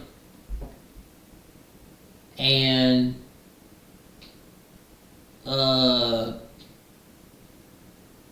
August, and the rapture's probably in September. I think it's in September. September's the last month for people to come to God and accept His gift of salvation and grace, and come to Christ before it's too late. Put your trust in Him.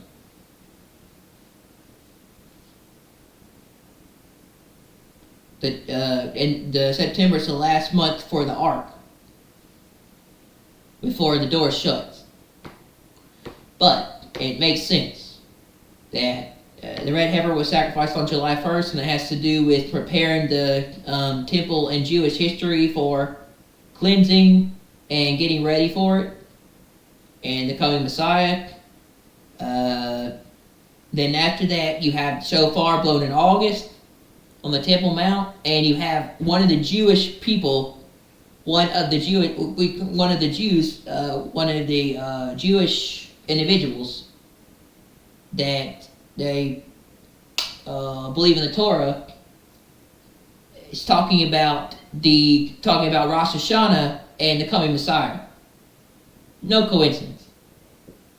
These are all signs these are all ways God points out to people what's coming. And the ones that can understand how the Jewish Jesus was a Jew. He was the king of the Jews. The ones that can understand God's ideas through Judaism, the ones that can understand how the Jews play a big factor in the coming rapture, in the Third Temple, that's how you know that the Jews are the biggest part of the rapture in the coming tribulation and the seven tribulation of the temple. That the final tribulation and the final 7 years rely around Israel. People know that. Well, then you have an idea what's coming. But if you put it all together, yeah, the rapture is probably on Rosh Hashanah, Feast of the Trumpets in September. And if you can understand that most of the end times revolve around Israel and the building of the Third Temple and the 7-year peace treaty that the Antichrist is going to sign, then you know that's probably going to be in September. And you know about the UN two-state conference. And not only that, you put the pieces together that the final end times, the coming tribulation revolves around Israel and the 7-year covenant sign. The coming tribulation revolves around Israel and the dividing of them and a Palestinian state and the 7-year covenant. a 7-year covenant that comes to the world and the Jews. That either takes place before the rapture or after. Then you know. Once Israel, now that Israel is coming to the fray, and they're talking about the third temple and the 7-year covenant and Rosh Hashanah, it's all coming together. The rapture is probably in September. Feast of Trumpets. They're talking about the coming 7-year covenant with many, or the 7-year peace, the 7-year the 7-year deal that the Antichrist is going to sign with with Israel and the other nations to proclaim peace and allow them to rebuild the third temple and for him to sit in it. Come September, or not come September, come whenever during the tribulation, but 7 years. September leads up to the 7 years of Israel.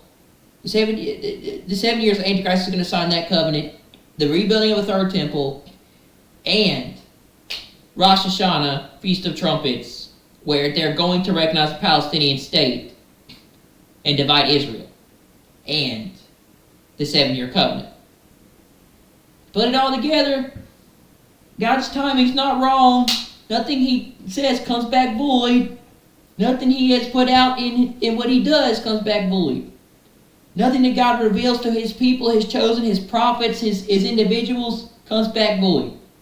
Nothing God has shown people has come back void about September. Nothing God has done has gone to waste.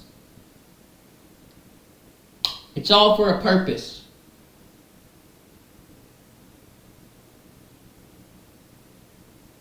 Everything God has shown to people revolves around Israel. Nothing that God has been telling people is a lie. It's all truth. And nothing comes back void. Nothing comes back as a lie. Everything God says is true. What he says in his word does not lie. Rapture's in September.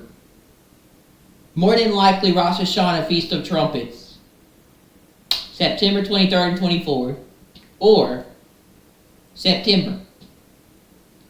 All the signs are there. Blowing the shofar on the Temple Mount. Sacrificing of the red heifer. All these countries coming up against Israel and wanting to recognize the Palestinian state. All these countries saying that they're for Palestine. All these countries coming up against Israel trying to divide them.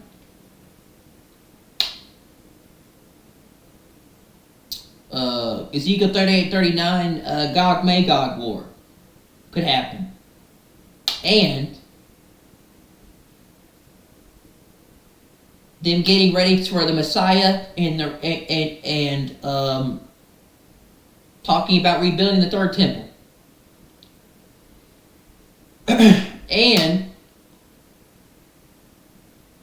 them getting ready to have an Israeli-Palestinian state, and the Antichrist to come in to sign that 7-year deal to give Israel the chance to go back and rebuild their third temple by making peace with the other nations.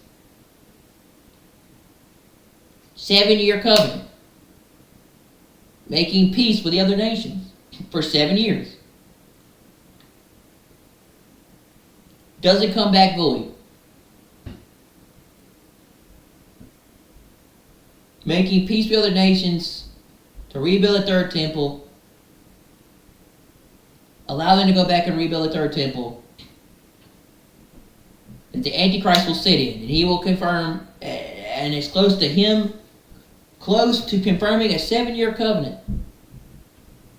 Coming in and signing a 7-year covenant, or signing a peace deal or a peace covenant for 7 years. Probably at the United Nations Conference of Peace and Safety, two-state solution. Rosh Hashanah, Feast of Trumpets, September 23rd and 24th.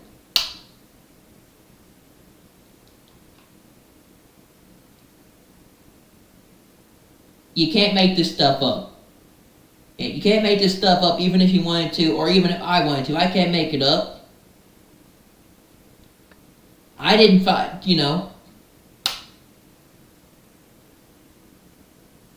I didn't find this out. I didn't find this randomly. It was revealed to me in a dream. I had a rapture dream where it told me that the rapture was on September 23rd. God revealed to me that the rapture was on September 23rd, on Rosh Hashanah, Feast of Trumpets. Rosh Hashanah, Feast of Trumpets. No one knows the day or the hour, which is a Jewish festival where they blow trumpets. Rosh Hashanah. That is the day that the United Nations has the conference. The United Nations has the Peace and Safety Conference, as the Conference for Peace and Safety, two-state solution, recognizing Palestine. September 23rd and 24th. They're working on they have a conference for peace and security, peace and safety. They reckon, the two-state solution, the two-state, the Conference of Peace and Safety, and the two-state solution for the recognition of a Palestinian state, and the recognizing of Palestine.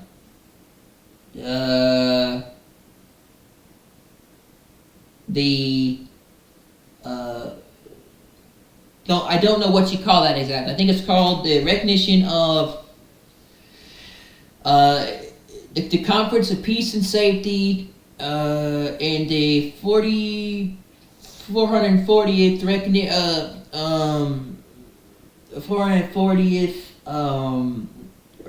recognition of a Palestinian state and the two-state solution. I think is what it's called. I think by the United Nations on September 23rd and 24th. Feast of Trumpets, Rosh Hashanah. That is on Rosh Hashanah, Feast of Trumpets. It is. And it's pretty interesting how the Jews are getting ready. It's pretty interesting how, if you ask me, the Jews are getting ready for Rosh Hashanah, and we're heading into September. We are. We're heading into September. We only have 4 days left till September.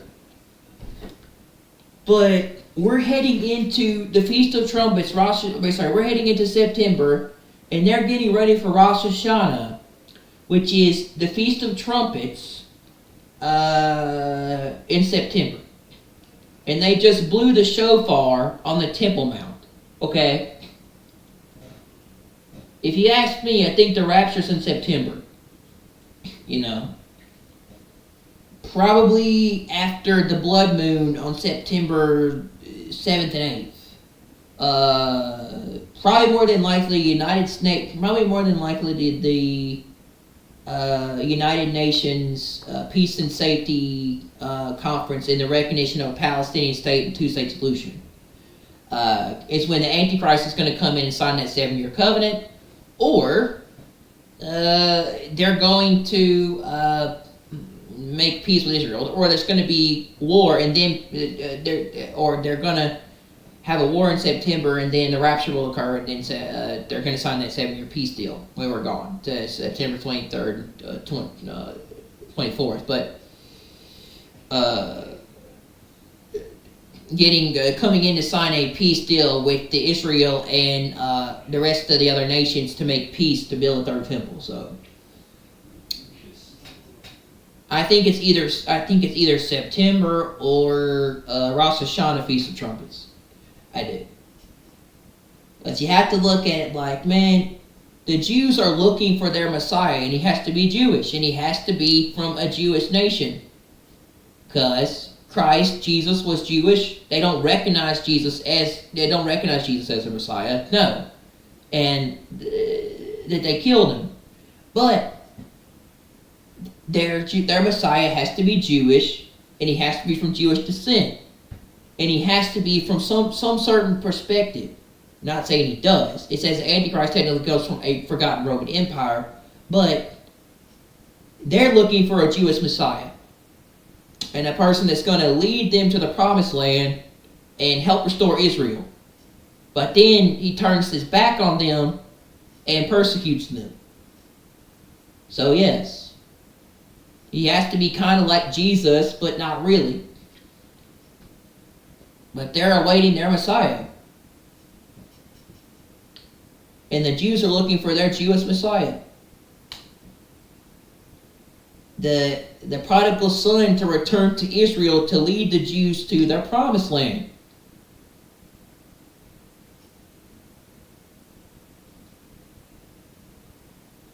And he has to be Jewish. So if you don't, people that are believers and spiritual, or people that have spiritual discernment and eyes from God, we don't follow the world calendar. We follow God's calendar, or we follow the Jewish holidays, or the certain dates on the calendar for the Jewish perspective. We also follow the that blue calendar, whatever it is. We follow God's calendar, okay, and everything. Christ was a Jew. You have to follow things from Jesus' perspective, and you can't unless you are born again and saved and have the Spirit in you, so He can lead you to stuff, so you can understand. You have to follow things. You have to follow stuff like you have to follow things like you have to follow stuff from God's way, not the world's way. You have to follow stuff from Christ's way, and the only way you can do that is if He is in you to show it to you, or to help you understand. You have to follow things from the ways of Christ, and you can only do that if you're born again. You have to follow things from the way He sees things, because He was a Jew, and so He goes along with the idea of the Jew. Jesus goes along with the idea of the Jewish calendar and the Jewish months. He does things from Israel's point of view, because they're His people. So Christ does things from Israel's point of view and Israel's timing. He's focused on Israel. And He's going to come back, and He's going to help Israel when they start to divide it, and they try to recognize the Palestinian state. But God's doing things from Israel's timeline and the Jews. Not America, not Babylon, not the people in this world. However, that is a big part of it, but He's doing things from the Israeli Jewish timing. God's following the Jews and their perspective. God's timeline is on the Jewish perspective and on Israel. So He's following the days of Israel. Yom Kippur, Rosh Hashanah, all these. Ninth of Av, and all these phrases and everything. Not your typical average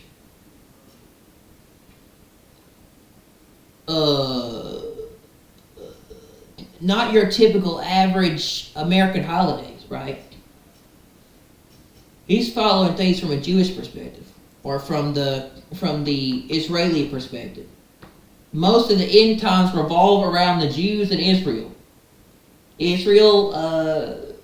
The end times revolve around the Middle East, mostly on Israel. So yes, the final thing, the final time of the rapture and the tribulation is going to the timing of the tribulation to usher in the rapture, and that time the timing to usher in the final end times is going to be around Israel and the Jews. What will usher in the end and the tribulation will be what will happen with Israel and the Antichrist and the 7-year covenant. What's going to usher in is the rise of the Antichrist and the 7-year covenant, and the recognition of Palestine and dividing of Israel, and then a war, and then the 7-year covenant to rebuild the temple. So, what's going to usher in the rapture, if people want to know, is what's going to happen to Israel. And people don't understand that September is going to be huge.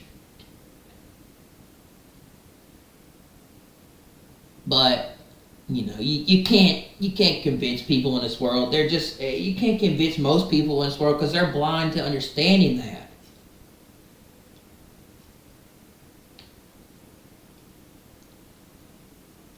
They're blind to understanding that, and they won't get it. They just won't get it. They won't get any of it, and it's sad to know that, but they won't get any of it.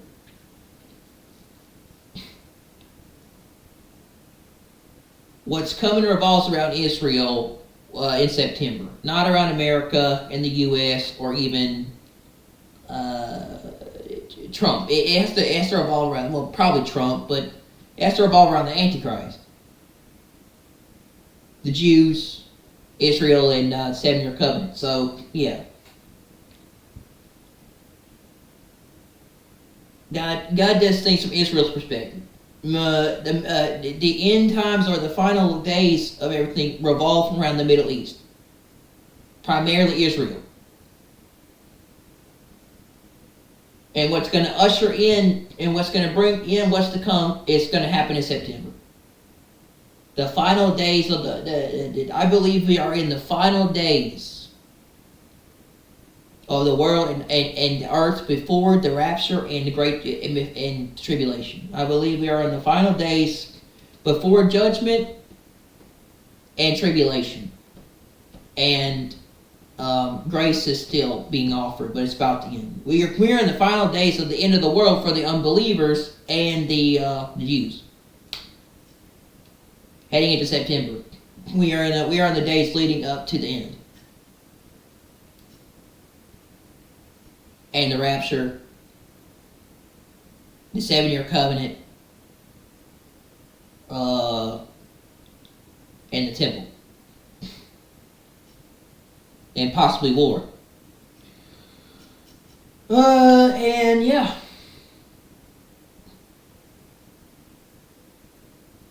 With Hamas getting close to agreeing to a ceasefire and other stuff, we are getting close to the end.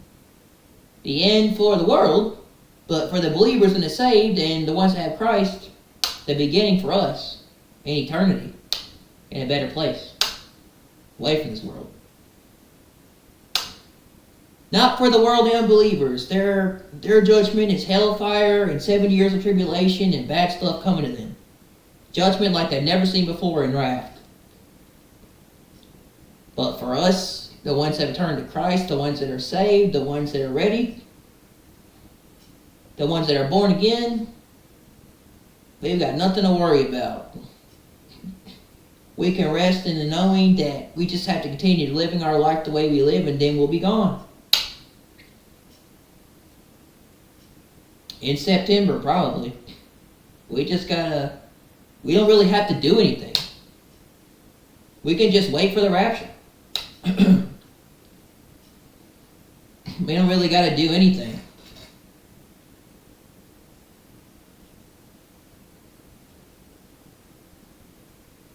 Because it's really faith in Christ alone. That's it.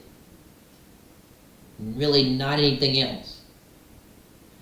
But that's it. All it is. September is going to usher in the end for the world, and all these evil, wicked people, and demons and spirits and whatever is left of this world when we're gone with the rapture. Demons. This is what's coming with Israel is going to usher in the end for the ones that are sitting on the fence. Not choosing, not making a choice, waiting, being undecisive, not choosing what they're going to do. And it's sad. But pretty soon they're going to wake up one day and everybody's going to be gone. And they didn't make up their mind. But yeah, sad. The end is coming for them, and they know it. For us, we have eternity with God in a better place, and we don't need this world. We don't got to be here. We're going to be gone soon. We don't have to worry about this world. God's going to take us away come September.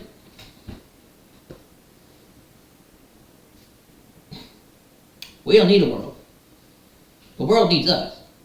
But see, that's the thing.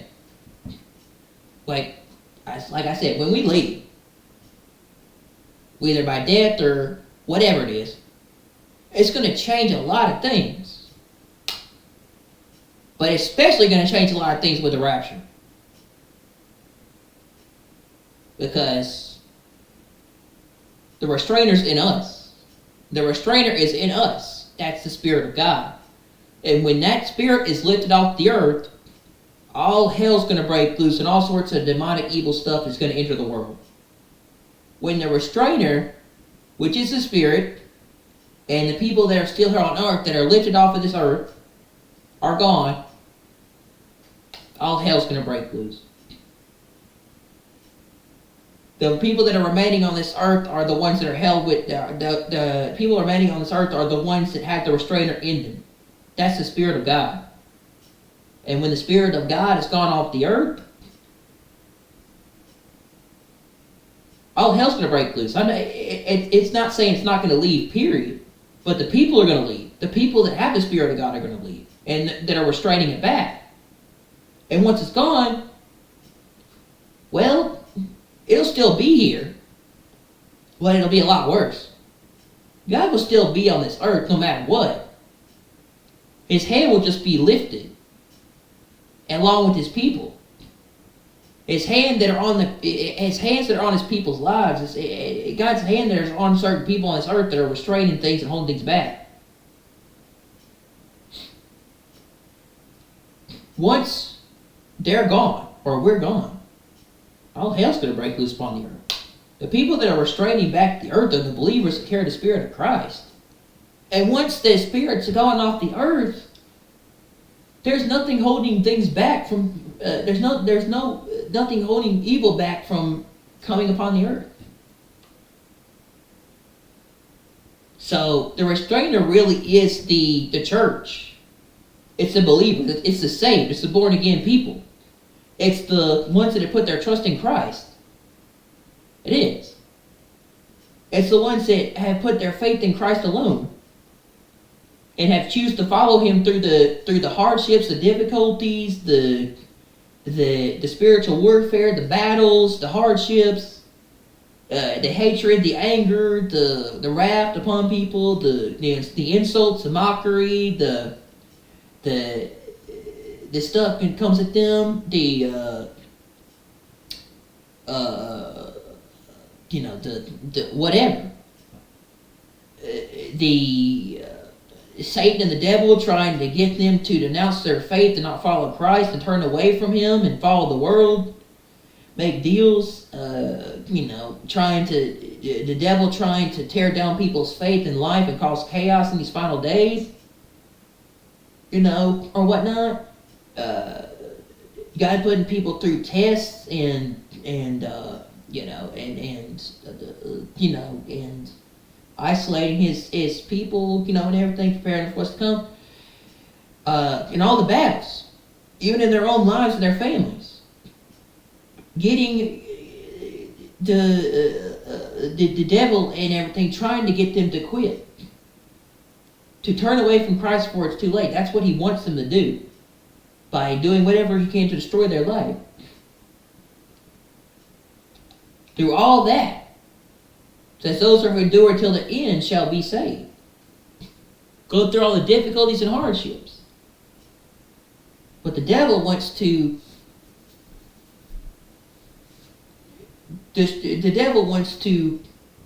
mess up everything so people will turn away from God and stop following Christ.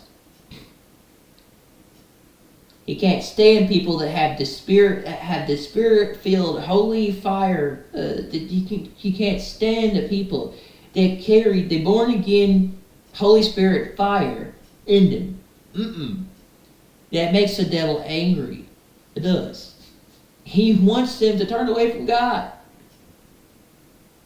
Even after all the hardships, difficulties, and sufferings that we face. God puts us through these trials for a reason. I know He does. For a bigger purpose and a plan.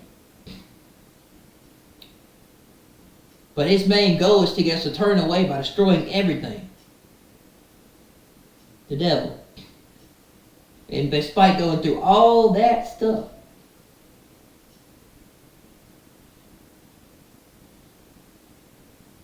if we endure all the trials and hardships and tests of this world,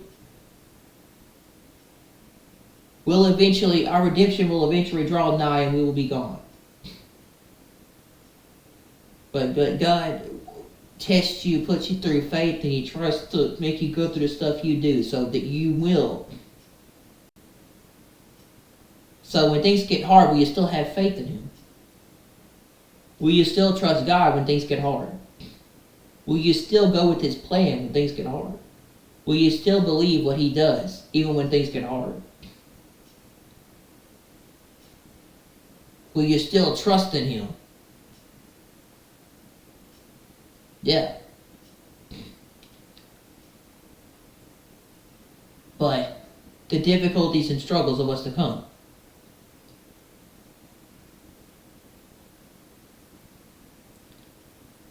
We're not meant to be on this earth or this planet, man. We're not supposed to live here. We're not meant to be here. This is not where we belong. If you're born again and saved and you carry that. The devil hates a person that carries fire. Because a person who carries fire is a threat to him. And he hates them. And he's doing everything he can to destroy and tear down their life. The devil can't stand a freaking fire carrier. He can't. The devil cannot stand a fire carrier. Because when you carry that spirit fire, that Holy Spirit fire, it burns everything in its path and exposes everything in the truth. And darkness comes to light. Exposes people that are demons. And no matter how much hatred and hardships and difficulties and struggles and how much we get hit with, no matter how much no matter how much suffering we go through, it's all going to pay off in the end. It is.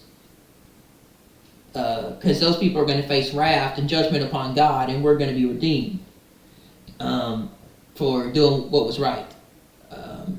Even if we have to suffer through hell. That's it. It said you have faced trials and tribulations on this earth. If you pick up your cross and choose to follow me and deny yourself from the world's going to hate you because you choose to follow me. And if you follow me, the world will not like you because you're not of itself. You're not of them. You're of me. And everything. And if you're of the world, it will love its own. Because you're not of the world, they won't like you.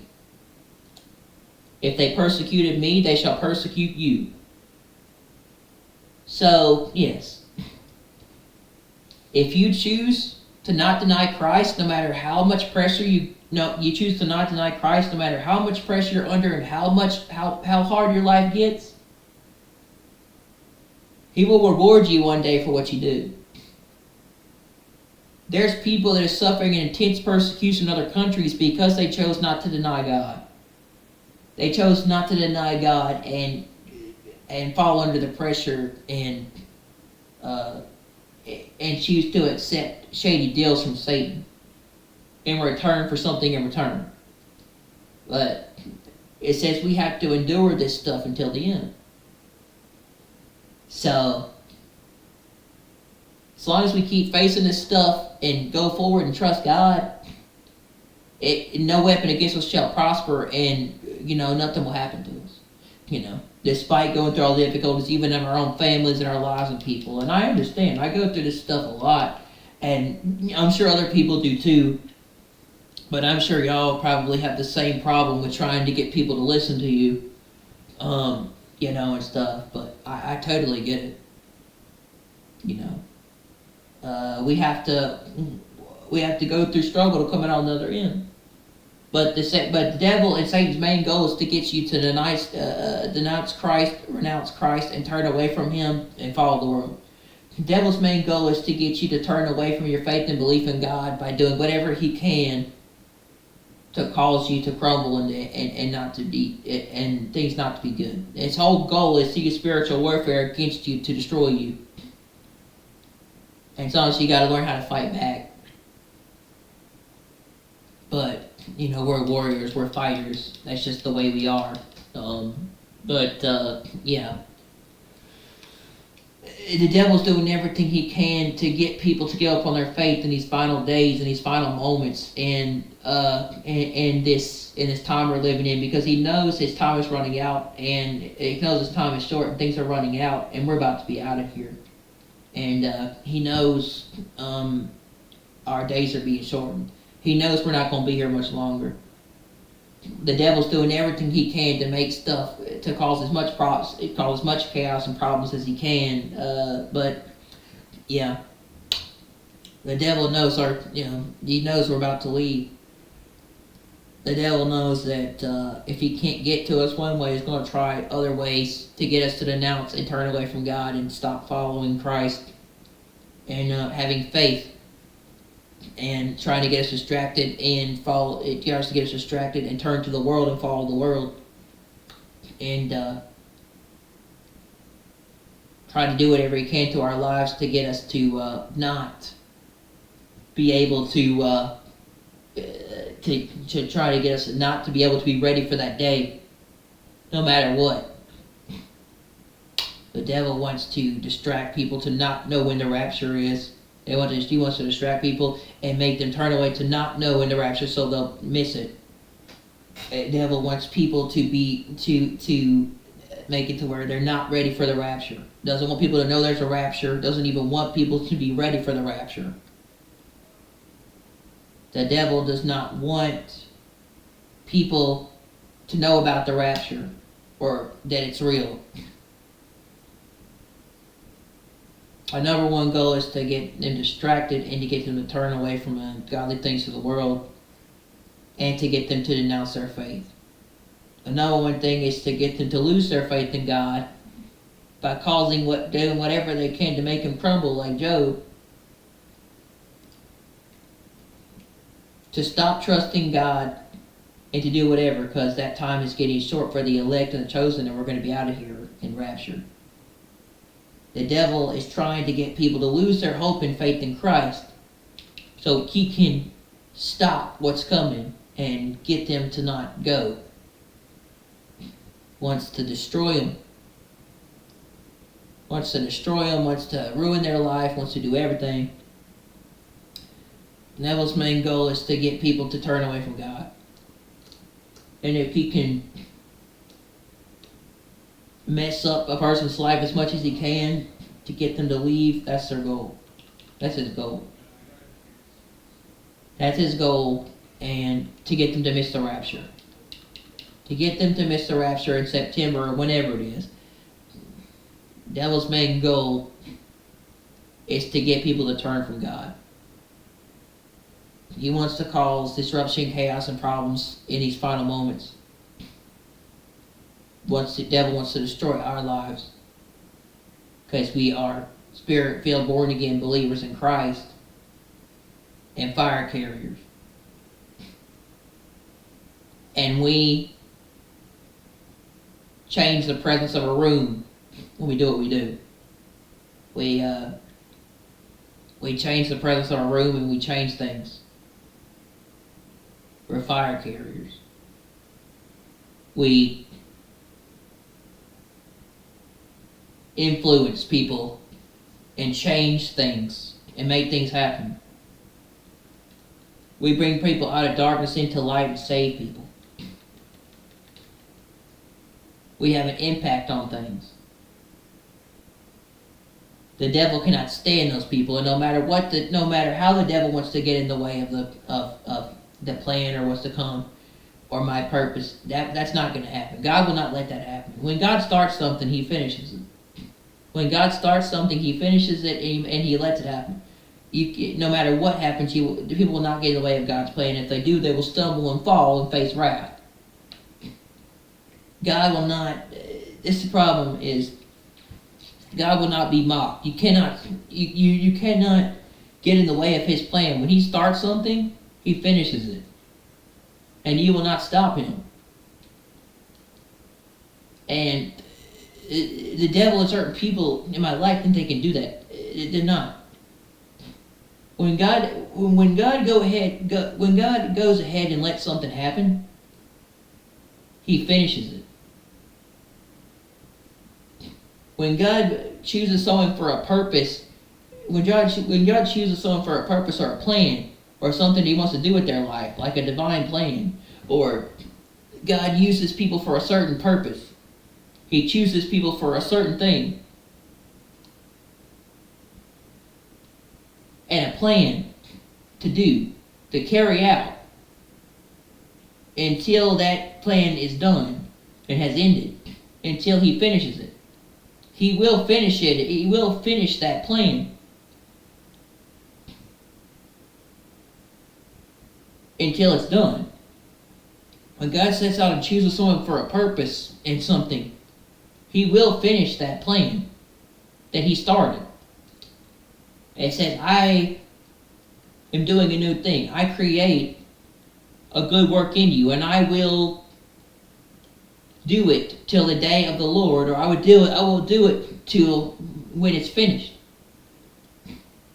I create a work in you, and I will do it till the day that it's done. You can't get in the way. You can't get in the middle of God's plan. No matter how much they want to stop it, they're going to face judgment and wrath for what they've done. Okay? You can't stop God's purpose and plan for someone's life that He already did. The person will stumble and fall if you try to get in the way of doing something in someone's life that God chose them for. Okay? And for a reason. Anybody who tried to get in the way of God's chosen people in the past in the Bible always faced consequences for what they did. They did. They faced consequences for what they did, getting in the way of someone God chose to do something for. Or something God chose to do something. They always face consequence.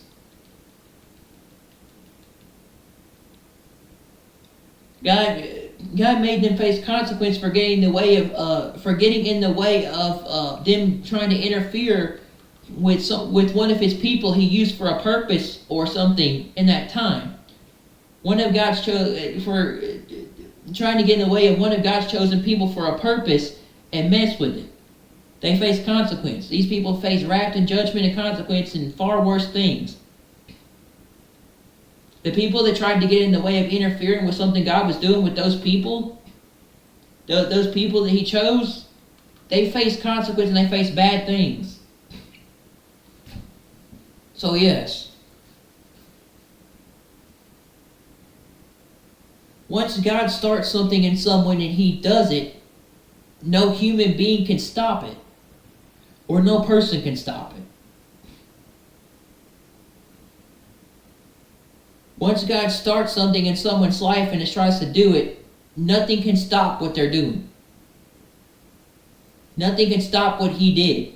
Nothing can stop what His plan is and His purpose for their future in their life. Nothing can stop His plan on their life, even if they think they can. They will stumble and fall, and they will face judgment, and they will face wrath. And things will get worse for them if they keep doing what they're doing. Nothing can stop God once He starts a plan or a purpose in someone's life. Any human being or any person that gets in the way of it will face the wrath of God in judgment. They will face judgment for what they did to that person far after pretty much after that time comes to an end and the rapture occurs or something happens on that day, they'll face judgment. They will face far worse than what they did to that person. Because you don't get in the way, you don't interfere and get in the way of God's plan or God's purpose for someone's life or God's chosen person. You don't get in the way of of an individual God chooses for something. You can't stop what God created in that person that He chose. You can't stop God's plan for their life, no matter what you do. They may be able to pause it, stop it for a certain amount of time, for temporary time, or they may even be able to think they're going to get away with it, doing it. They maybe even think that they have the cards and they have control, but they don't, and they're going to lose that control. Because God's going to make it to where they no longer have control anymore. Only God has control. But once God starts a plan in someone's life and their purpose, nobody can stop it. No one. They can put it on pause and think they're going to get away with it. But no human being can do, no human being or person has the power to be able to stop what God does. And if He wants to knock them out of the way or get them out of the way, He will. If God wants to, remove them from a person's life, He will. Or if God wants to pretty much make them feel wrapped for what they've done, He will. No one can stop what God is trying to do in a person's life and His plan and His purpose. No human being can get in the way of God coming at them with what they do.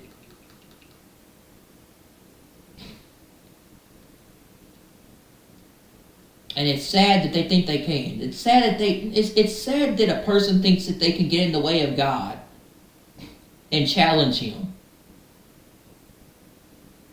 with what they've done. Especially after they try to think that they can get away with this. It's funny how people think that they can literally challenge God and His purpose and His plan for someone's life, and challenge God and their purpose and His plan for their life and what they were doing, and think that they can shut it down after they've been doing it for a long amount of time and been doing it for a while. I think it's going to work. They think that they can stop God's plan and purpose after they have been doing it for they have been doing it for several months, and this is working. They think that they can interfere and stop it. No, they're just going to bury themselves deeper, make themselves worse, have to face wrath and judgment, and their lives are going to get a lot harder, and things aren't going to work like they will if they interfere and get in the way of God's purpose and plan. They're just going to make their lives a lot worse.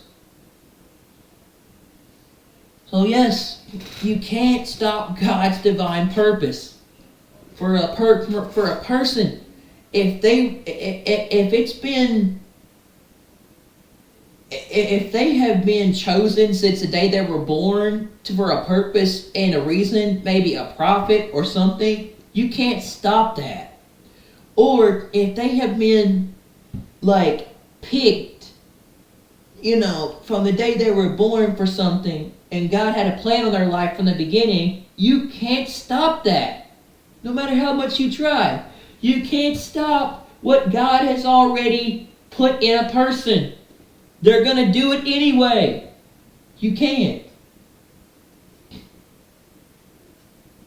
Okay? And if you try to get in the way of God's purpose and His plan for a lot of things, look at the Bible. You know what happened to people that tried to get in the way of God's people and His plan in the Bible? They suffered tremendously bad things. Okay? And their lives got worse. They suffered tremendously for getting in the way of God's people. Okay? and for His purpose. You can't stop what God created and what He's done. Eventually you will stumble and fall, and you'll have to face consequences. It's sad that people think they can come up against God and the person's God using and think that they can destroy their life and cause things to get worse, and they're not burying themselves deeper by the day in a hole. Because when that day comes, they're going to realize they screwed up badly. Okay? Because they got in the way of a plan that was, that was supposed to happen from the beginning, or that God had already started in that person's life. I mean me, okay, when it comes to right and stuff, but get in the way of trying to interfere with what I'm doing. See, a person's plan can be stopped, yes.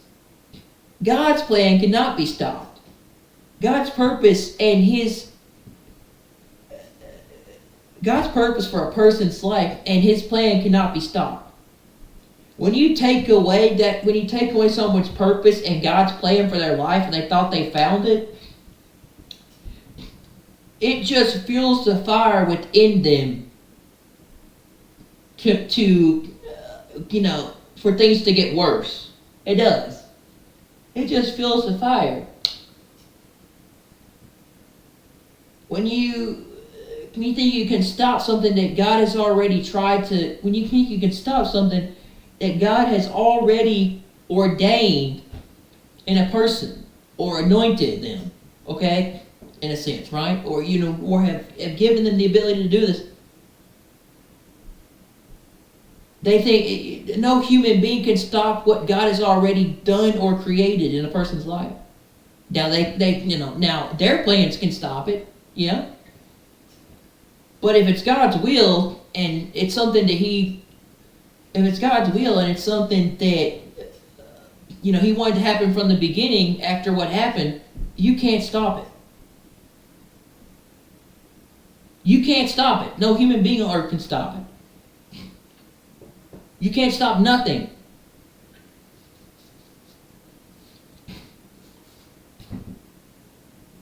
You can't stop God's purpose in a person's life. If that's what He wanted, if that's the purpose He wanted and the plan for their life, then you can't stop it. You can only pause it, or, you can only pause that plan or put it on hold. But eventually, God will succeed with it, and He will finish it to the end.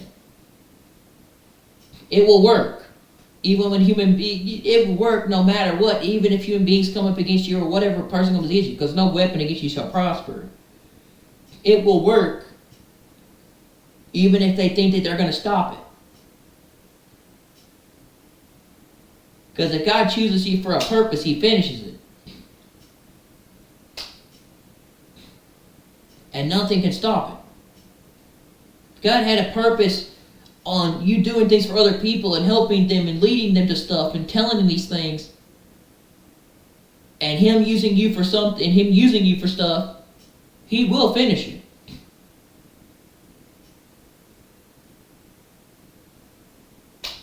He will finish His plan, and He will finish His purpose.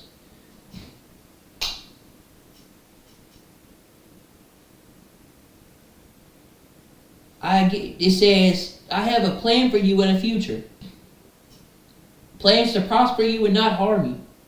Plans to give you a hope and an expected end. If He gives you a hope and has a plan for you, He will give you an expected end. And nothing can stop it.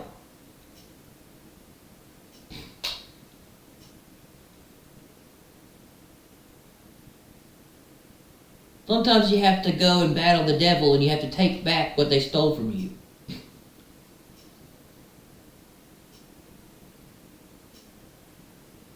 But yeah, nothing can stop that.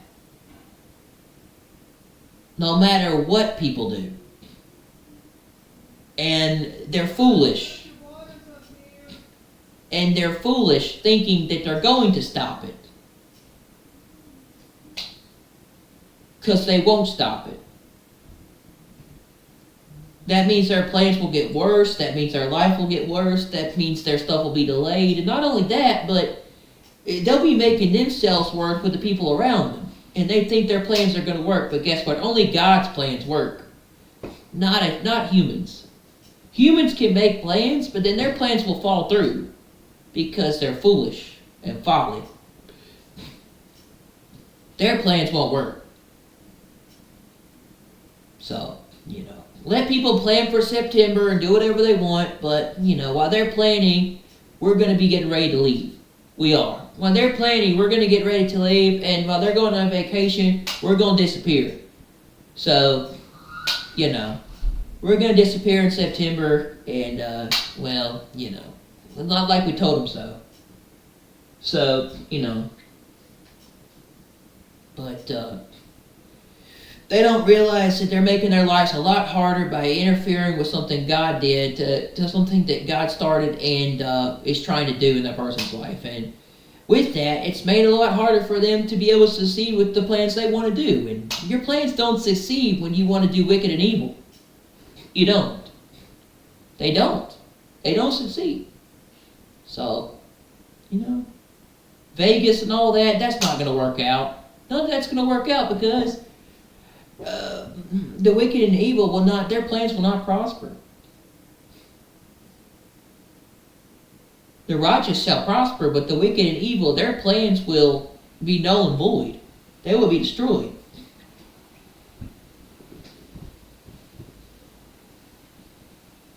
Their plans get disrupted.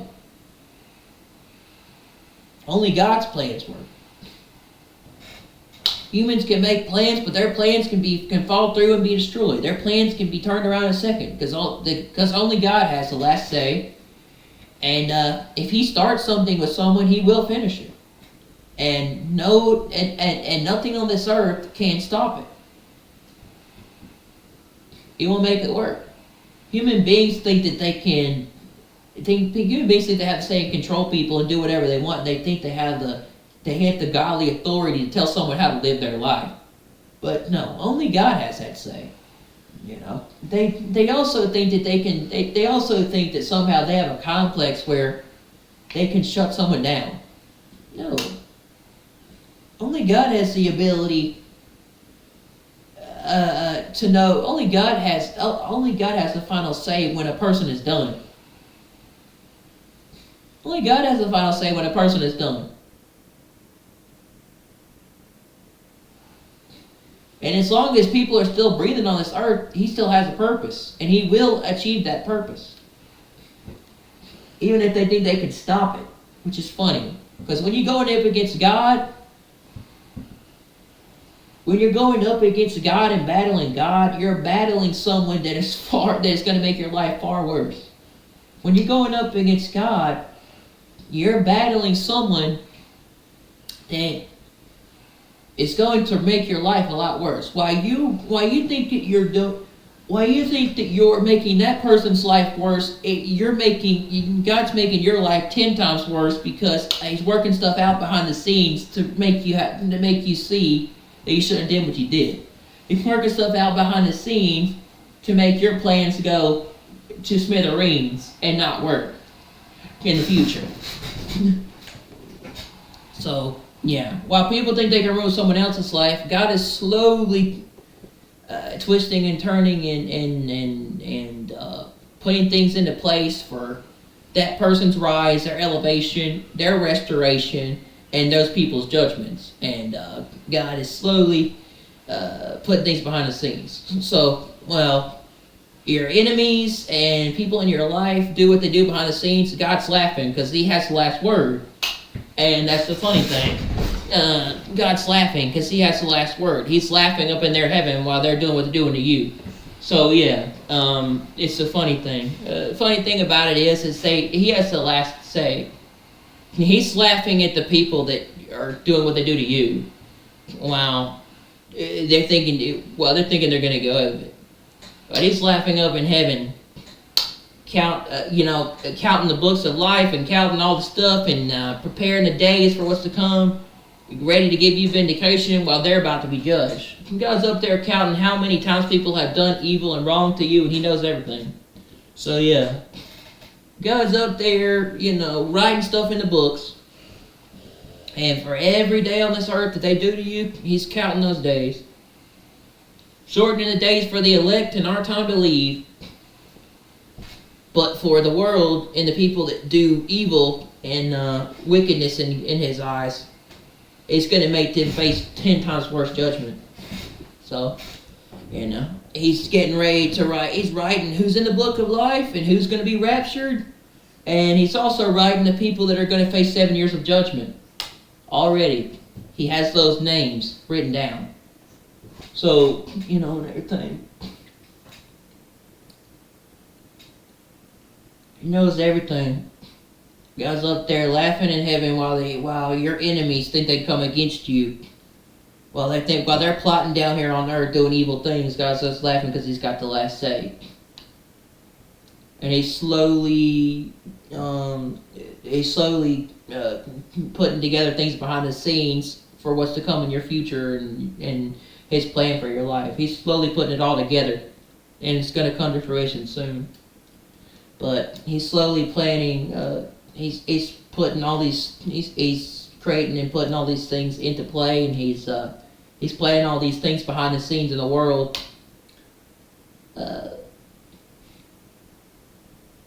God's planning out all this stuff in your life to bring you your future when your enemies stumble and fall. So, God's planning out everything. And people, you can just trust Him, but God's putting everything together and planning it all out and preparing everything for you. And He's going to use your enemies as your footstool when they think they're going to come against you. Really, your enemies are going to help you. And God's going to let them do it, and God's going to make it to where they'll do it. But your enemies are going to help you because He's going to make it to where they'll help you, and use and vindicate you and elevate you and restore you and give you a future and something to prosper you, to not harm you, and hope and expect an end. And His plan for your life will. If He started it, He will finish it. So your enemies will use. He will use your enemies to elevate you. Use your enemies as your footstool, and He will use them to accomplish His plan and His purpose and everything. They don't even know actually God's planning to use them, but they're actually using to help your life. Whether you like it or not. And they think the stuff that they're using they think the stuff that people are using in their life. They think that things that they're using in their life is to destroy you. They think the stuff they're using and doing in your life is going to destroy you. No, God's going to use it for His purpose and for other things. He's going to use it for His purpose and His reasoning behind it all. God uses everything for His for His purpose, and nothing goes void. God uses everything. Nothing goes to waste. Everything God used against you or someone else, He will use for His own benefit and His glory. And it says, what you used against me, what you promised harm against me, God used for good and for His purpose. Just like Moses, where he said, what you used as evil against me, God used for good, and everything. And it turns out it all came to plan and to fruition. It all came to plan. It came to work for His purpose. And everything, but, or when my enemies went to come up against me, they stumbled and fell, and everything. But God uses everything as a part of His plan in your life, even people that come up against you. Because if you're a saved, born-again believer who carries the Spirit of Christ, ain't no one going to be able to do anything to you unless God lets them.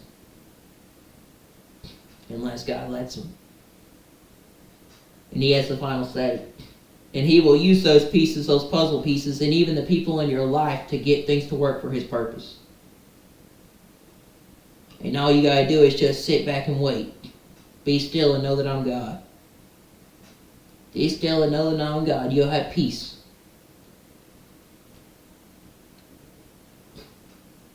Be still and know that I'm God. Have peace. Trust me and my plan. Trust me and what I'm doing with the plan. I know what I'm doing. Trust my plan. It's far better than what you're doing.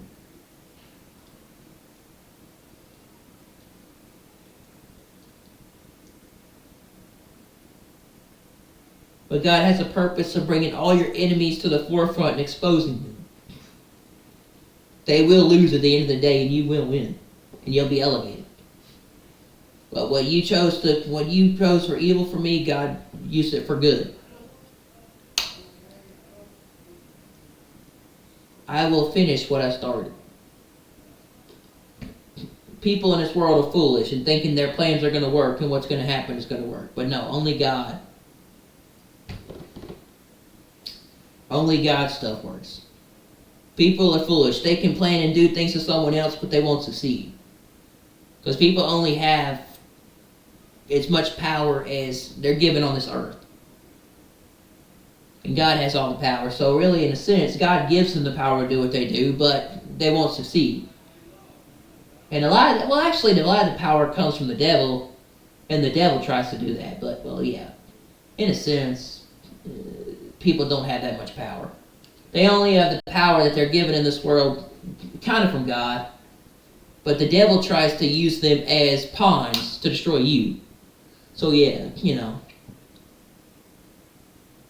human beings only have enough power to try to do something against a person, but if they try to come up against a person of God, they will stumble and fall, and eventually their lives will get worse, and bad things will happen. So, their plans will go to naught, because they don't have a lot of power.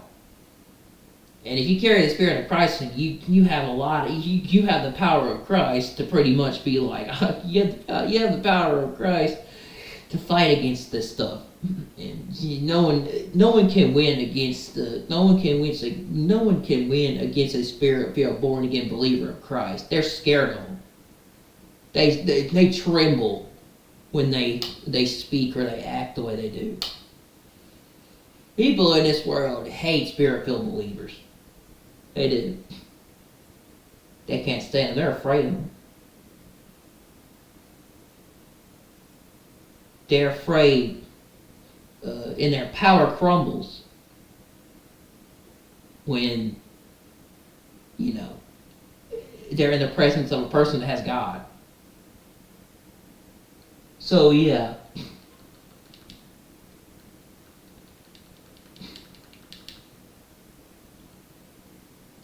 It's really funny, man.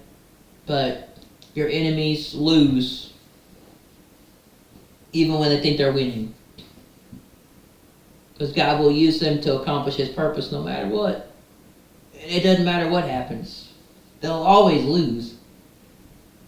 Thinking they can control you. But, they threw Moses into prison. His brothers sold him, and then he came back a conquering king, and God gave him the power and the authority to lead a nation.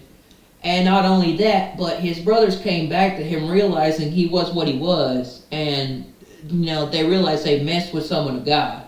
So yeah, it's not a good thing. Not a good thing. Because a great famine came over the land, and they had to come to his brothers had to come to him to get stuff in return. Great famine came over the land. His brothers had to come to him to get to get that stuff in return. Hell,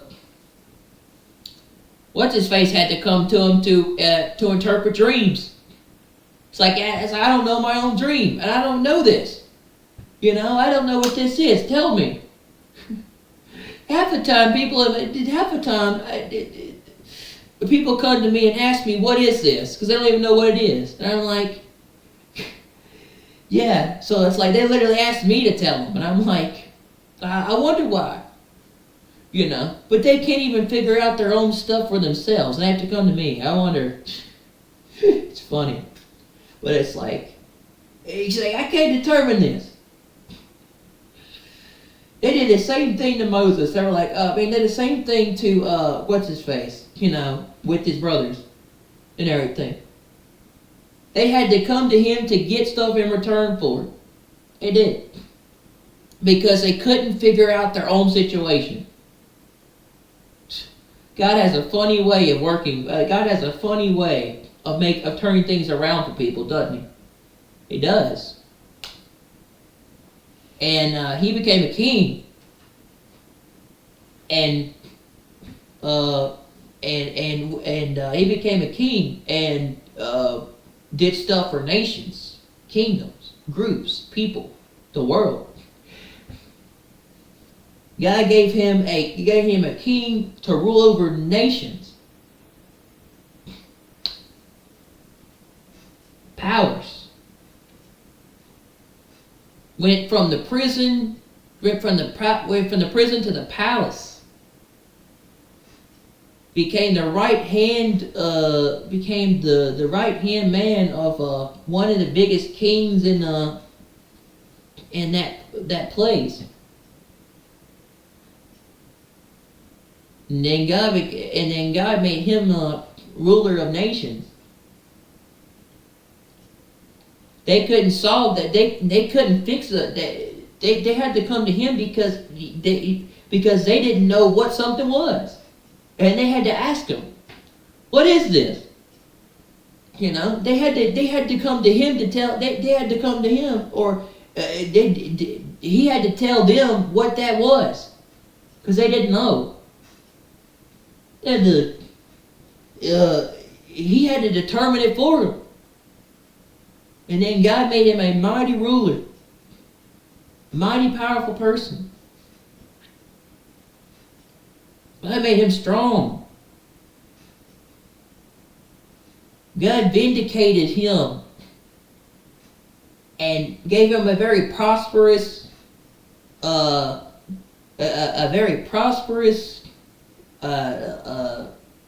future in life and plan. After that, God gave him a very successful life as king, and a hoping and expected end. And all of his family, including his brothers, had to come to him to get what they got.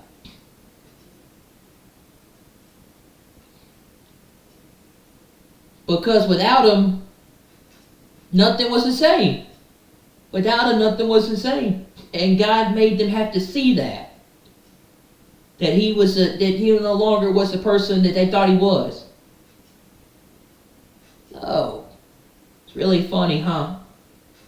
It's really funny when your family starts to recognize who you really are, right? Yeah. And they're going to soon. Yeah. So, because God's going to let them see it. When all their plans fail, and the only way to get it to work, when all their plans start failing and everything starts falling around them and turns to ash, and completely goes up in flames, and the only person that's going to be able to fix it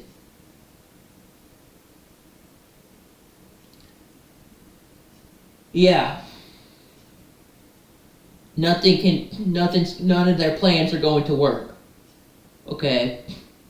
Because it's all going to go up in flames for what they did to me. So, it's funny, but none of this stuff is going to work come September. None of it. And if they weren't foolish enough to plan for this stuff and listened about the rapture, they wouldn't have to deal with that either. But this world's foolish. It said God can takes the things of the world to confound the wise.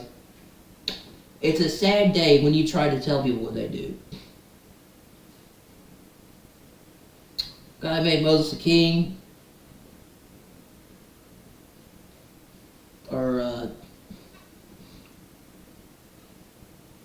And he gave him a coat of many colors, and he made him really gave him favor among his family and his brothers because he could interpret dreams and everything. So, yeah, and when you do wicked evil to someone else and you do bad to someone else, your plans don't work. Your plans don't prosper. Nothing you do prospers. Nothing you do works. And nothing you do will work. It goes up in flames. Because when you treat somebody evil and wicked, you don't prosper. Nothing you do works. The righteous do. But the evil and the wicked, they stumble and fall. Their plans don't work. They don't prosper. Nothing they put their hand to will prosper. And that's exactly what the Bible says. Nothing they do will prosper. God won't let it. He will punish them.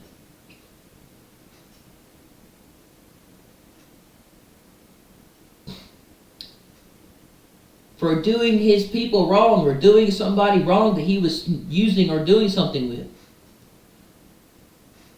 Their plans will not come to fruition, no matter how many times they try to do it.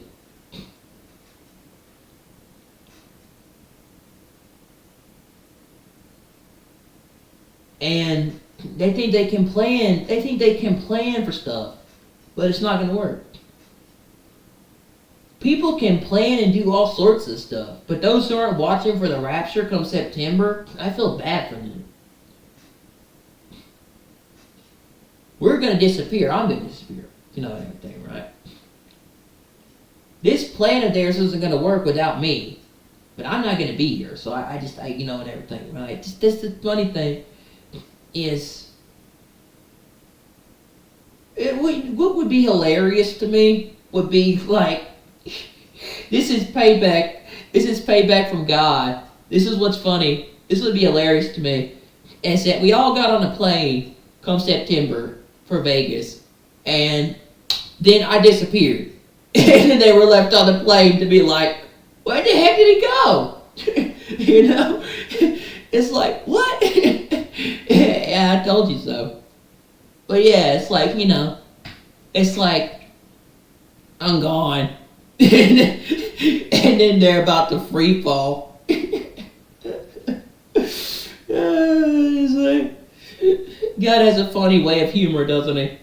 God's humor is funny. God has a funny way of play. God has a funny way of humor with the world. He does. But it's like, we're shoot. Yeah. It's a God always gets the last laugh, he does, but like that's funny. It's like God's humor is like I can think of that day. Oh boy. Yeah. If people say he doesn't have a sense of humor, where it's like, you know, but I'm like, I honestly think that like that sounds funny to me. Like that sounds like that sounds horrible for people that are left here, but it's like it's like son of God. It's like I'm sitting in the seat of the plane. It's like, oh, I'm gone. And then my family's like freaking out. Oh God, that'll be the day. It will be. But yeah, nah. I don't think we're gonna get to the 12th of September. I think we're gonna be gone. Most of us are gonna be gone, but yeah, we try to tell them. We try to tell people, but yet they just wanna, they just want us to leave and just completely just they want us to leave, and they want to completely push us out of the room, which is kind of funny because that's gonna backfire in their face, and God will let it, and He will. None of this stuff will come to fruition. It won't prosper. It won't happen. And even if it does, it's not going to turn out the way that they think it's going to turn out, because it's not going to be the way that they thought it was going to be, because now of what they've done, and they're going to pay for it. They're going to pay for it and be judged for it, because it's not going to work out the way they think it's going to work out because of what they've done. And God's going to make them have to, and God's gonna pay him back for it. Because the plans that what's gonna happen in September isn't gonna happen. God's gonna pay him back for it tenfold, and they're gonna have to face the consequences of their actions. They are come September, but it's not going to work out, and I'm not going to be here. Much less am I going to go to Vegas. I'm not getting on a plane with my family. And if I did, I would probably disappear because I've already gotten right with God. I've repented. I've asked Him to prepare me for what's to come and to leave, and I told Him I'm ready to leave this world any day now soon. So.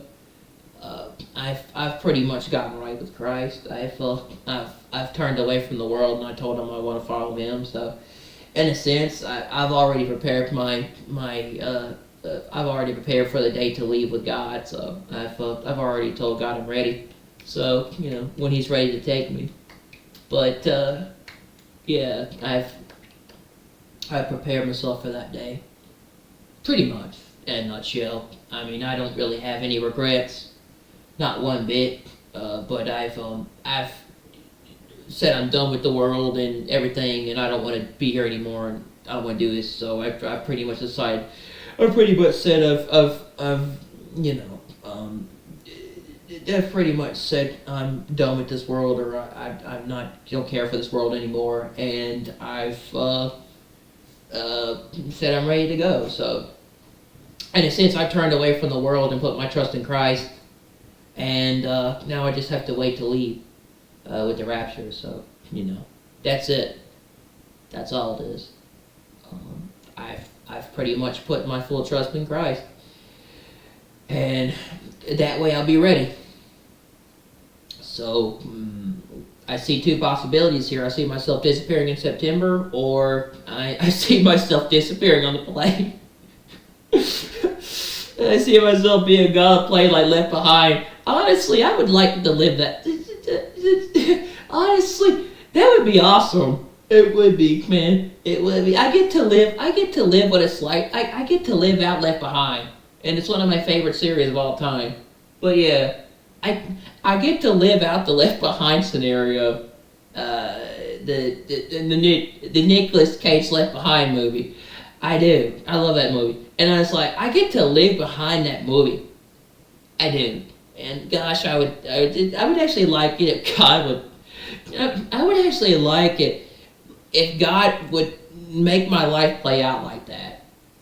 It would be awesome. Be awesome.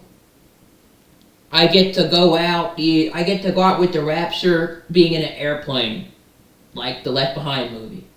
And I don't know, for some reason I have been watching that movie and I'm thinking that's how my life's gonna turn out. I really do. I'm thinking that's how my life's gonna turn out. I'm gonna be in the plane and I'm gonna disappear. That's how I think it's gonna work out. For some reason I have been watching that movie a lot lately, and I have been seeing myself being in an airplane and then disappearing. For some reason. But yes, that'd be awesome. That would be the best way to go out. Or to not be here. Oh God, It's like I wish God would let me live that out. It'd be like a thrill perspective, but to see the look on my family's face, and when they're in shock, oh gosh, with the guy paying them back for what they've done, it would be glorious. It would be, and stuff. It would be glorious. It would be to see myself go out in an airplane.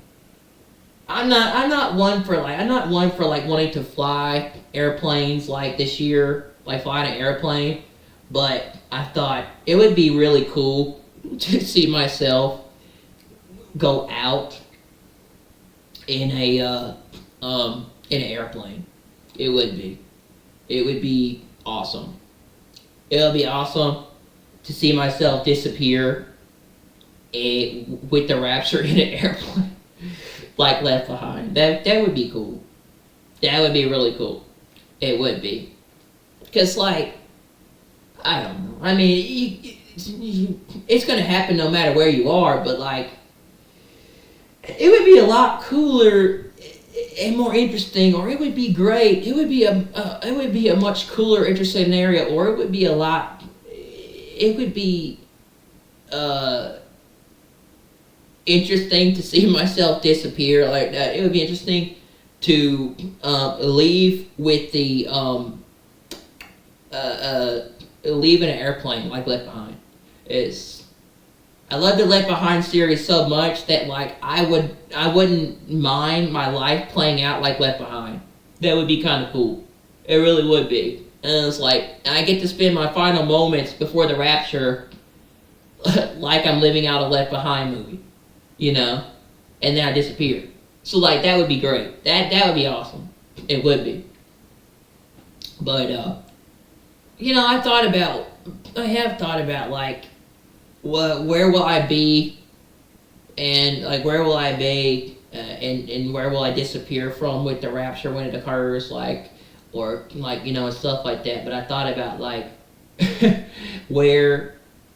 what's going to be happening to me when that occurs, you know. But like I know I'm going to go. I'm just like, but it's just like, you know, however that I'm like, where what's the scenario I'm going to be in when I disappear, right? You know, and it's like I would really like it if God would give me the opportunity to go out with to go out when the rapture occurs. Well, like Left Behind, dude, that would be so cool. It'd be like so cool. That'd be so cool. It would be. You know, that my whole life was led up to this, and then like you know, it's my time, my exit from this earth, or me leaving this earth, would be in an airplane like Left Behind. That would be cool. Like that would my exit from this world when the rapture occurs, which I think is going to be in September, would be like Left Behind. That would be freaking awesome. It would be, you know. And I wouldn't have it any other way. Because, I don't know, I'm not a thrill seeker, but I love the Left Behind movies, I do. And it's like, I just don't see myself doing something normal with disappearing with the rapture. It has to be like, you know, big and huge, or something like amazing. Like, I've always been a type of person who was like, you know, like to be involved in a scenario like that, like something big. But it's like, not nonchalant or mundane. Like I'd be sleeping in bed, or you know, or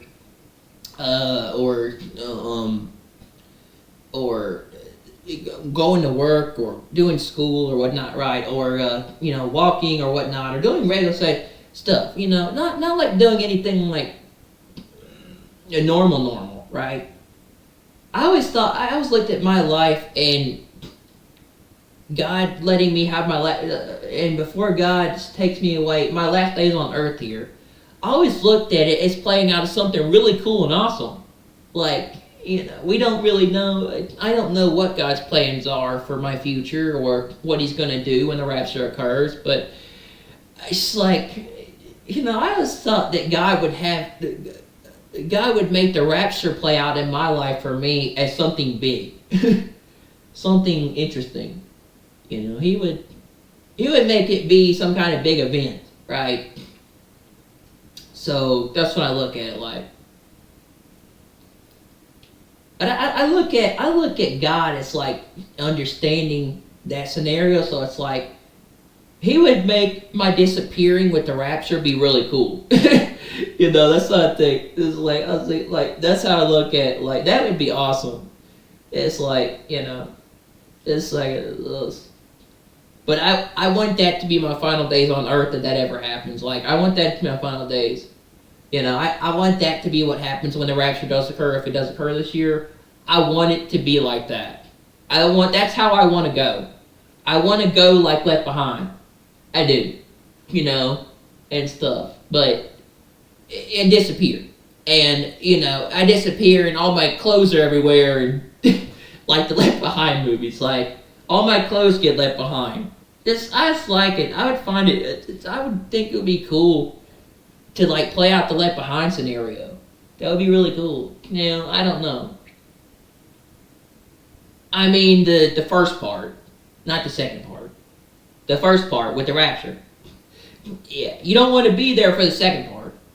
But yeah, it's like, it would be really cool, like, and I just thought about that. It's like, my exit from this world is going to be awesome. It's going to be amazing. I think God, I think a lot of us that are ready, that are ready for the rapture or ready for that day, are prepared.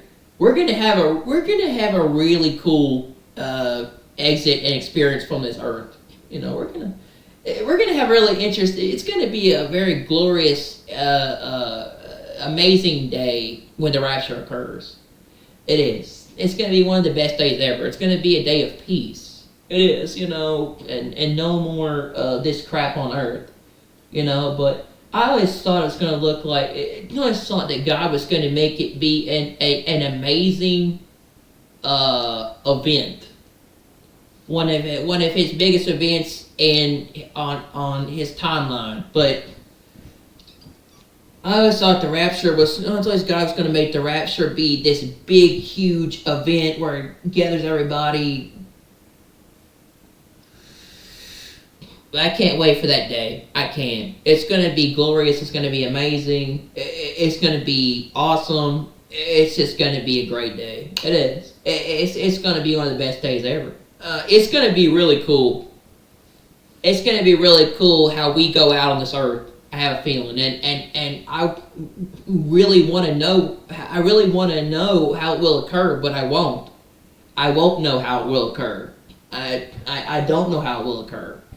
I won't know how the rapture occurs. I won't. I would love to know how it will occur, but I won't know. I won't know how it will occur. You know, a lot of people have said that they've asked about September, and is it going to be, is the rapture going to be the September rapture, if there's a September rapture, is the September rapture going to be,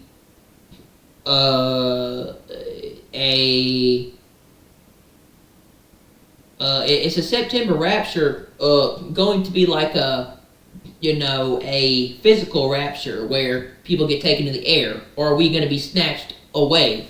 Are we just going to be snatched away and taken away in the blink of an eye? Are we just going to be immediately taken out of danger when it occurs, right? Or when something happens, and stuff. And the person said that, yeah, it's actually it's a physical rapture. It is. And we're going to be taken into the air along with the dead. See, but a lot of people see it as some big, massive events like sudden destruction. Well, obviously, there's going to be some kind of sudden destruction, but a lot of people look at it as there's going to be some massive, big event, or there's going to be some. There's going to be there's going to be a dangerous event that comes upon the world, and then we're going to be snatched out of danger, in the blink of an eye. See, we'll be taken up we'll be taken away in the blink of an eye. People don't even have time to think about what they're going to do before they're gone. Harpazo, it's snatched away, the great snatching away. We're going to be taken. The people that are saved, have Christ, the ones that are full of light, the ones that have the light, the ones that are full of light, the ones that have the light of Christ, they will be taken away. Boom. There you go. Gone. And in the blink of an eye. Flash. Balls of light. People look at it as like these, we turn into these balls of light, and then we zoom up in the air. We go up. We go up. We turn into balls of light, and then we zoom up in the air. We all fly up there. So no matter what it is, the rapture is going to be really cool. It is, and I've always looked at it as being some kind of really cool event. We don't know what it's going to be like, but it's going to be a great day.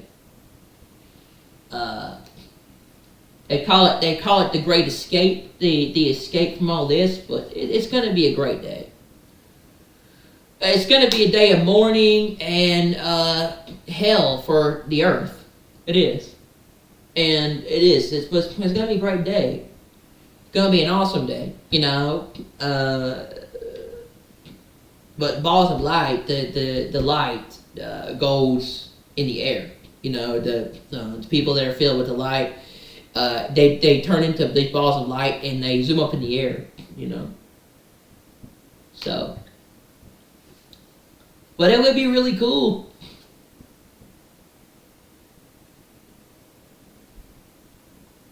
I wouldn't know what it's going to be like. I wouldn't, you know. But I think it's September. I do. And people have been saying, "Oh, you know, Cyberdecks," but yeah, either, you know, my death or the rapture. If I was to ask God the way I want to go out, it would be in an airplane, like Left Behind. You know, I would. I want to live out the Left Behind movie. I want to live out a Left Behind movie, primarily with the rapture. But yeah, but I want to be in an airplane and disappear out of the airplane when the rapture occurs. I want to live out the Left Behind movie. Not the Kirk Cameron one, the Nicolas Cage one. I want to live out the thrill of Nicolas Cage movie. I do. I'm not a thrill seeker, but like I want to live out the action and thrill of a Nicolas Cage movie. I do. Or, you know, I go to the mall or I go somewhere in the future and and we're standing around and then they disappear like the kid did from the Left Behind movie. But yeah, it's like I thought about that. Like, I want to live out the Left Behind movie. I want to live out the thrill and craziness and thing about Left Behind with Nicolas Cage. But yeah, I want to live out that. I want to be in an airplane and then disappear. You know. So yeah. I want my death to kind of be like a similar to Left Behind. Because Left Behind really doesn't seem like that bad of a movie, even if you are left behind compared to what the Revelation says. But, you know, it's like, Left Behind, honestly, is kind of a lot more. The Left Behind movies are actually a lot. The Left Behind movies, in a sense, they're actually, you know, a lot less. They're really not as bad as the way that things are portrayed, personally. But seriously, I guess you could really look at it like that. But they cut off the movies. They did. After 3, they stopped the movies. But the books are worse. But if you really look at it, I'm like, I want my life to go out like with the rapture scenario in an airplane like Nicolas Cage. I want to disappear out of the plane. That would be awesome. I want to disappear with the rapture out of the airplane and be taken away. That would be cool. That would be cool. That would be really cool. And I wouldn't have it any other way. I really wouldn't. I want my Days of Noah ending scenario to be. I want to go out with the rapture with the airplane. I did. You know, I don't want to be in bed and then disappear.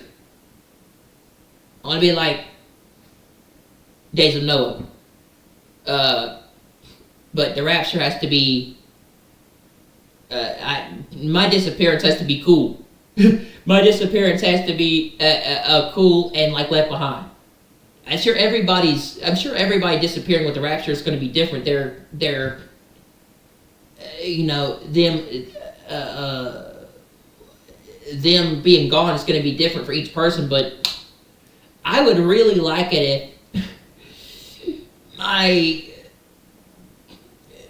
my rapture experience was I got to disappear from an airplane like Left Behind. That'd be great.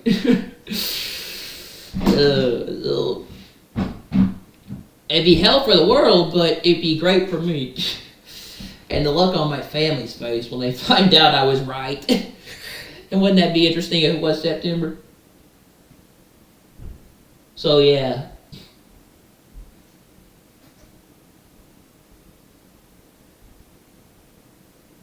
I don't know, man. I know God's going to come get us soon, and we're going to be gone, and I don't care much for this world anymore, and I don't want to be here. And I hope it's soon. I hope it's either at the end of August or maybe early September. You know, maybe after the blood moon. Hopefully, but I don't know. But yeah. We can't really pick how we're going to disappear with the rapture. We can't really choose what scenario we want to do when we disappear with the rapture. But if we could, I want to go out in an airplane. I want to disappear out of an airplane like I did in or I want to disappear in an airplane like Left Behind. I do. I love those movies. I love those movies. I am a huge fan of Jerry B. Jenkins and Tim LaHaye. I love those two authors. I love Tim LaHaye's movies. I do. It's like if my life could go like that, that'd be awesome. But I love the Left Behind movies. So,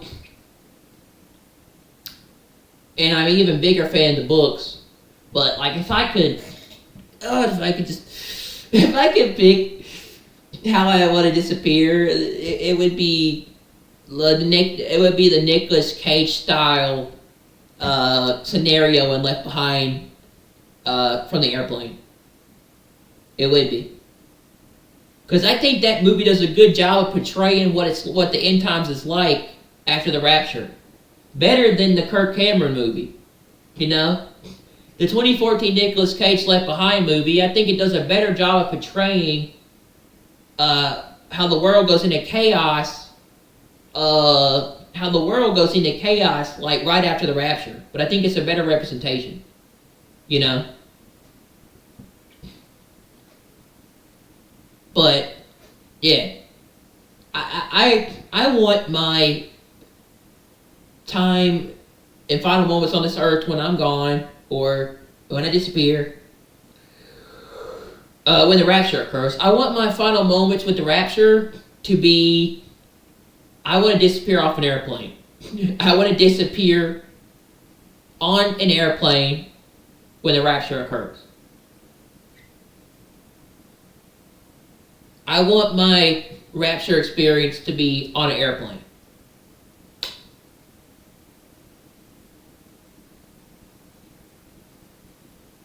But we don't know when that's going to be. So, you know.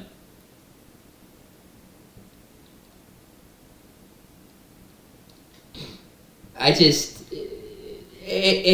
going to be a good day, that's for sure, you know. And no one really knows about the rapture because they don't have Christ and God hasn't really shown it to them. They're not saved. They don't know about this event that's coming. And they're not aware of it. So they're going to be caught off guard. But we know. And they're like, what is the rapture? There is no rapture. That's not going to occur. You're going to be stuck here, and the only way out is suicide. You know, and everything, you know.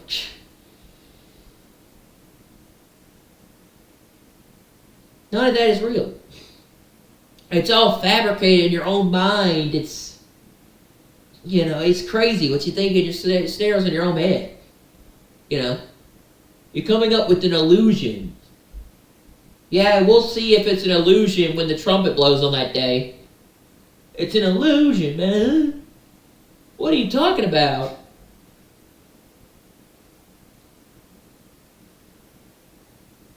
You're nuts. Oh boy, I can't wait to leave. And it's in God's word too, bro. He said it, not me. If he said it, it's going to happen.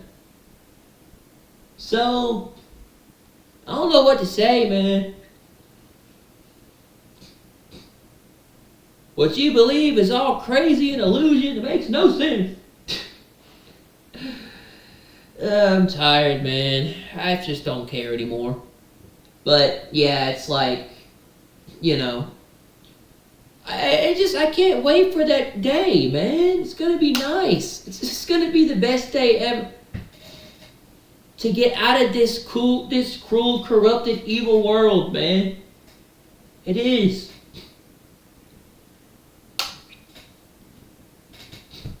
You don't know what you're talking about. You don't know anything. It's crazy. You know what you believe in. Rapture is nothing. There is no rapture. No.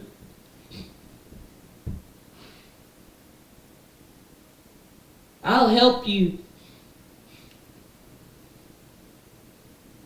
If you want to kill yourself, I'll help you.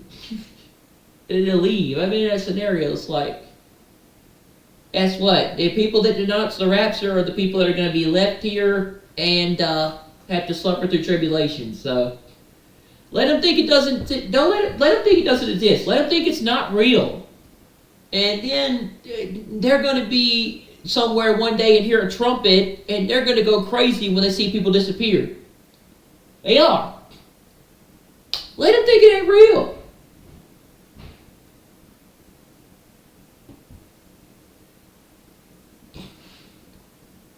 I guarantee you, if I'm on a plane with my family and my brother sees the fact, I guarantee you, if I'm on a plane with my family and my brother sees me disappear, along with my mother, if that's the case, he's going to believe it then.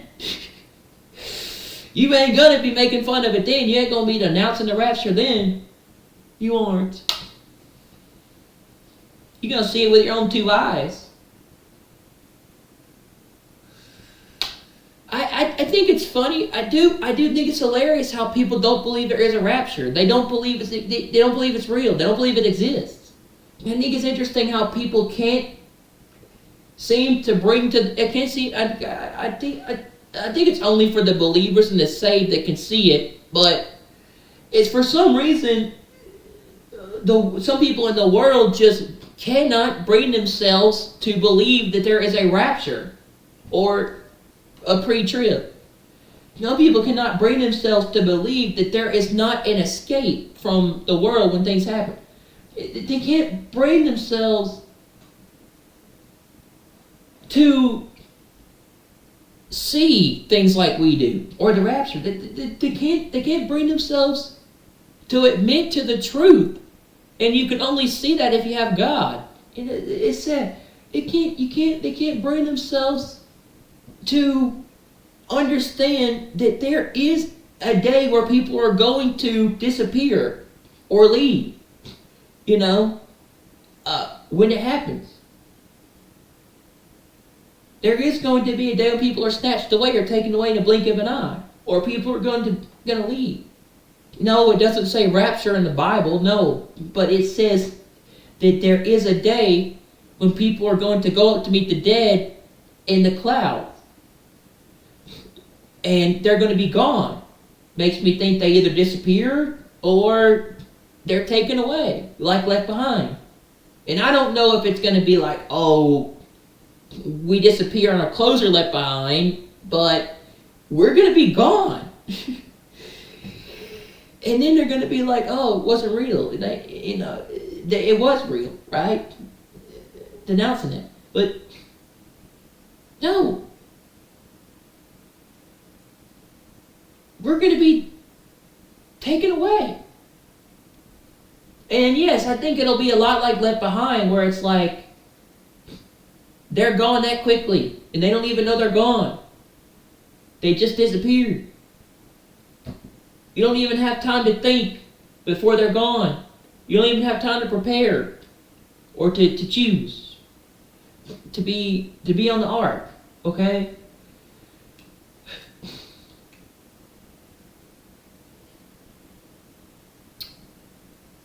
Anyway, I don't know, man.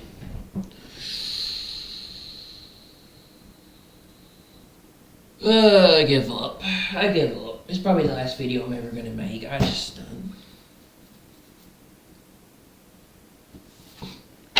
hate this world.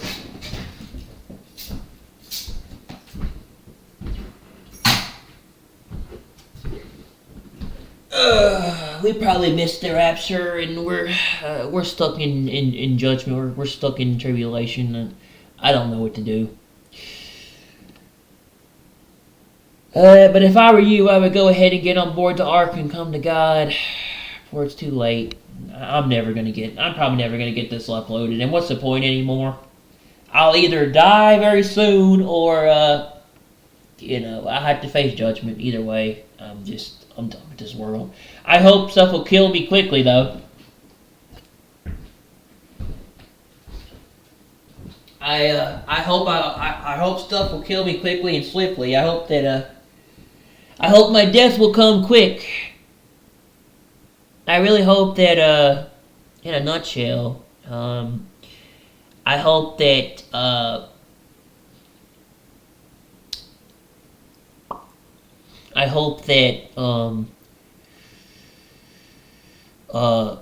stuff will go ahead and kill me so I can, leave this world, this terrible world, So, if I have to accept the Antichrist mark of the beast, I hope I'm gonna, I just go ahead and get my ass beheaded so I can leave, because at this point, death doesn't really do anything to me. I've already survived being beaten. At this point, death really doesn't scare me. I don't want to be in this world. So either that or but I hope my death comes quick, and I can be in a better place. Maybe be in a place where I can be in a better place where I can see my dad again. But yeah, if I don't get raptured, I don't know. Prepare for death, I guess. So either I'm going to die at a young age, or I'm going to be beheaded. Either one. So, because I'm not giving my allegiance to the Antichrist. So, but I don't know.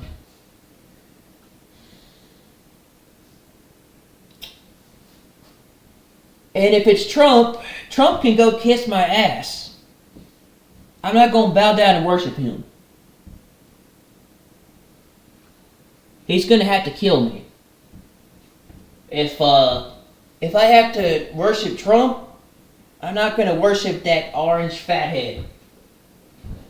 And if he thinks he's going to get my worship, that's the last thing you see coming. You're going to have to kill me.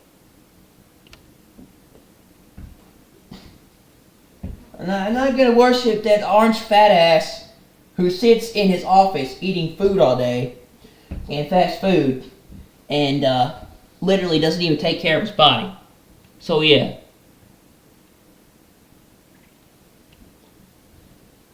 Barely can stand.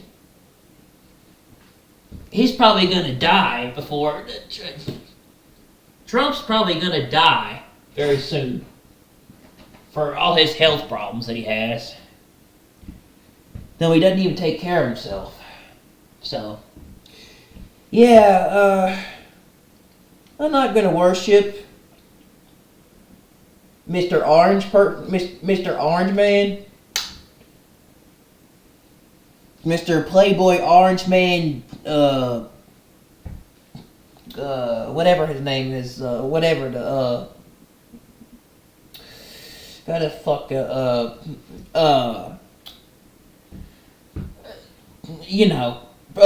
motherfucker. I'm not gonna worship him. Gonna have to get the false prophet to behead my ass. I will not bow down and worship Donald Trump.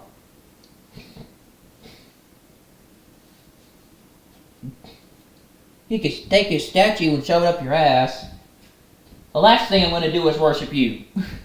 You're not God. That won't happen. So, if I have to worship Donald Trump in the future, yeah, I say go ahead and kill me. Because I'm not going to bow down and worship him.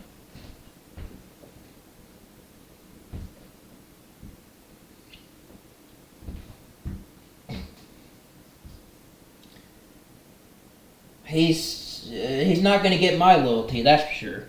Ain't no MAGA fucking tyrannical motherfucker gonna get my goddamn, ain't no MAGA tyrannical motherfucker gonna get my damn allegiance. Especially to a president who's breaking the law and the Constitution.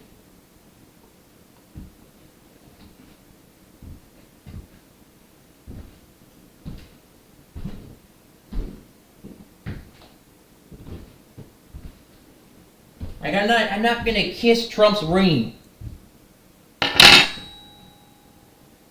He's never gonna get me to worship the Antichrist. I follow God. I follow Christ. I don't follow Antichrist.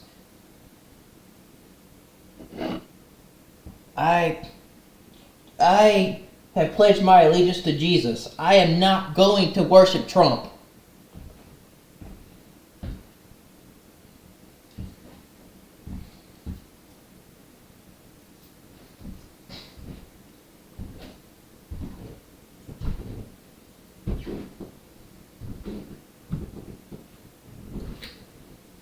Neither am I going to do this.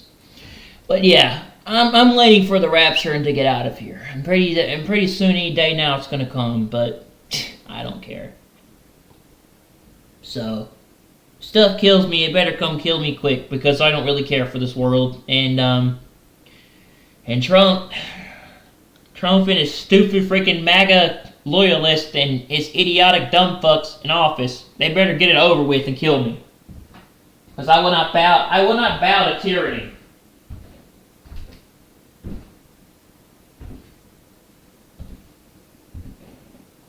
I will not bow to tyranny and tearing down a country that was built on democracy and freedoms.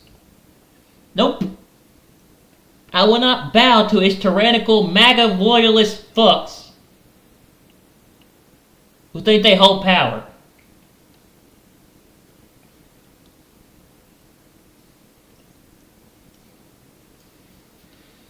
Ugh. Fuck this world, man. I'm done. I'm going to bed.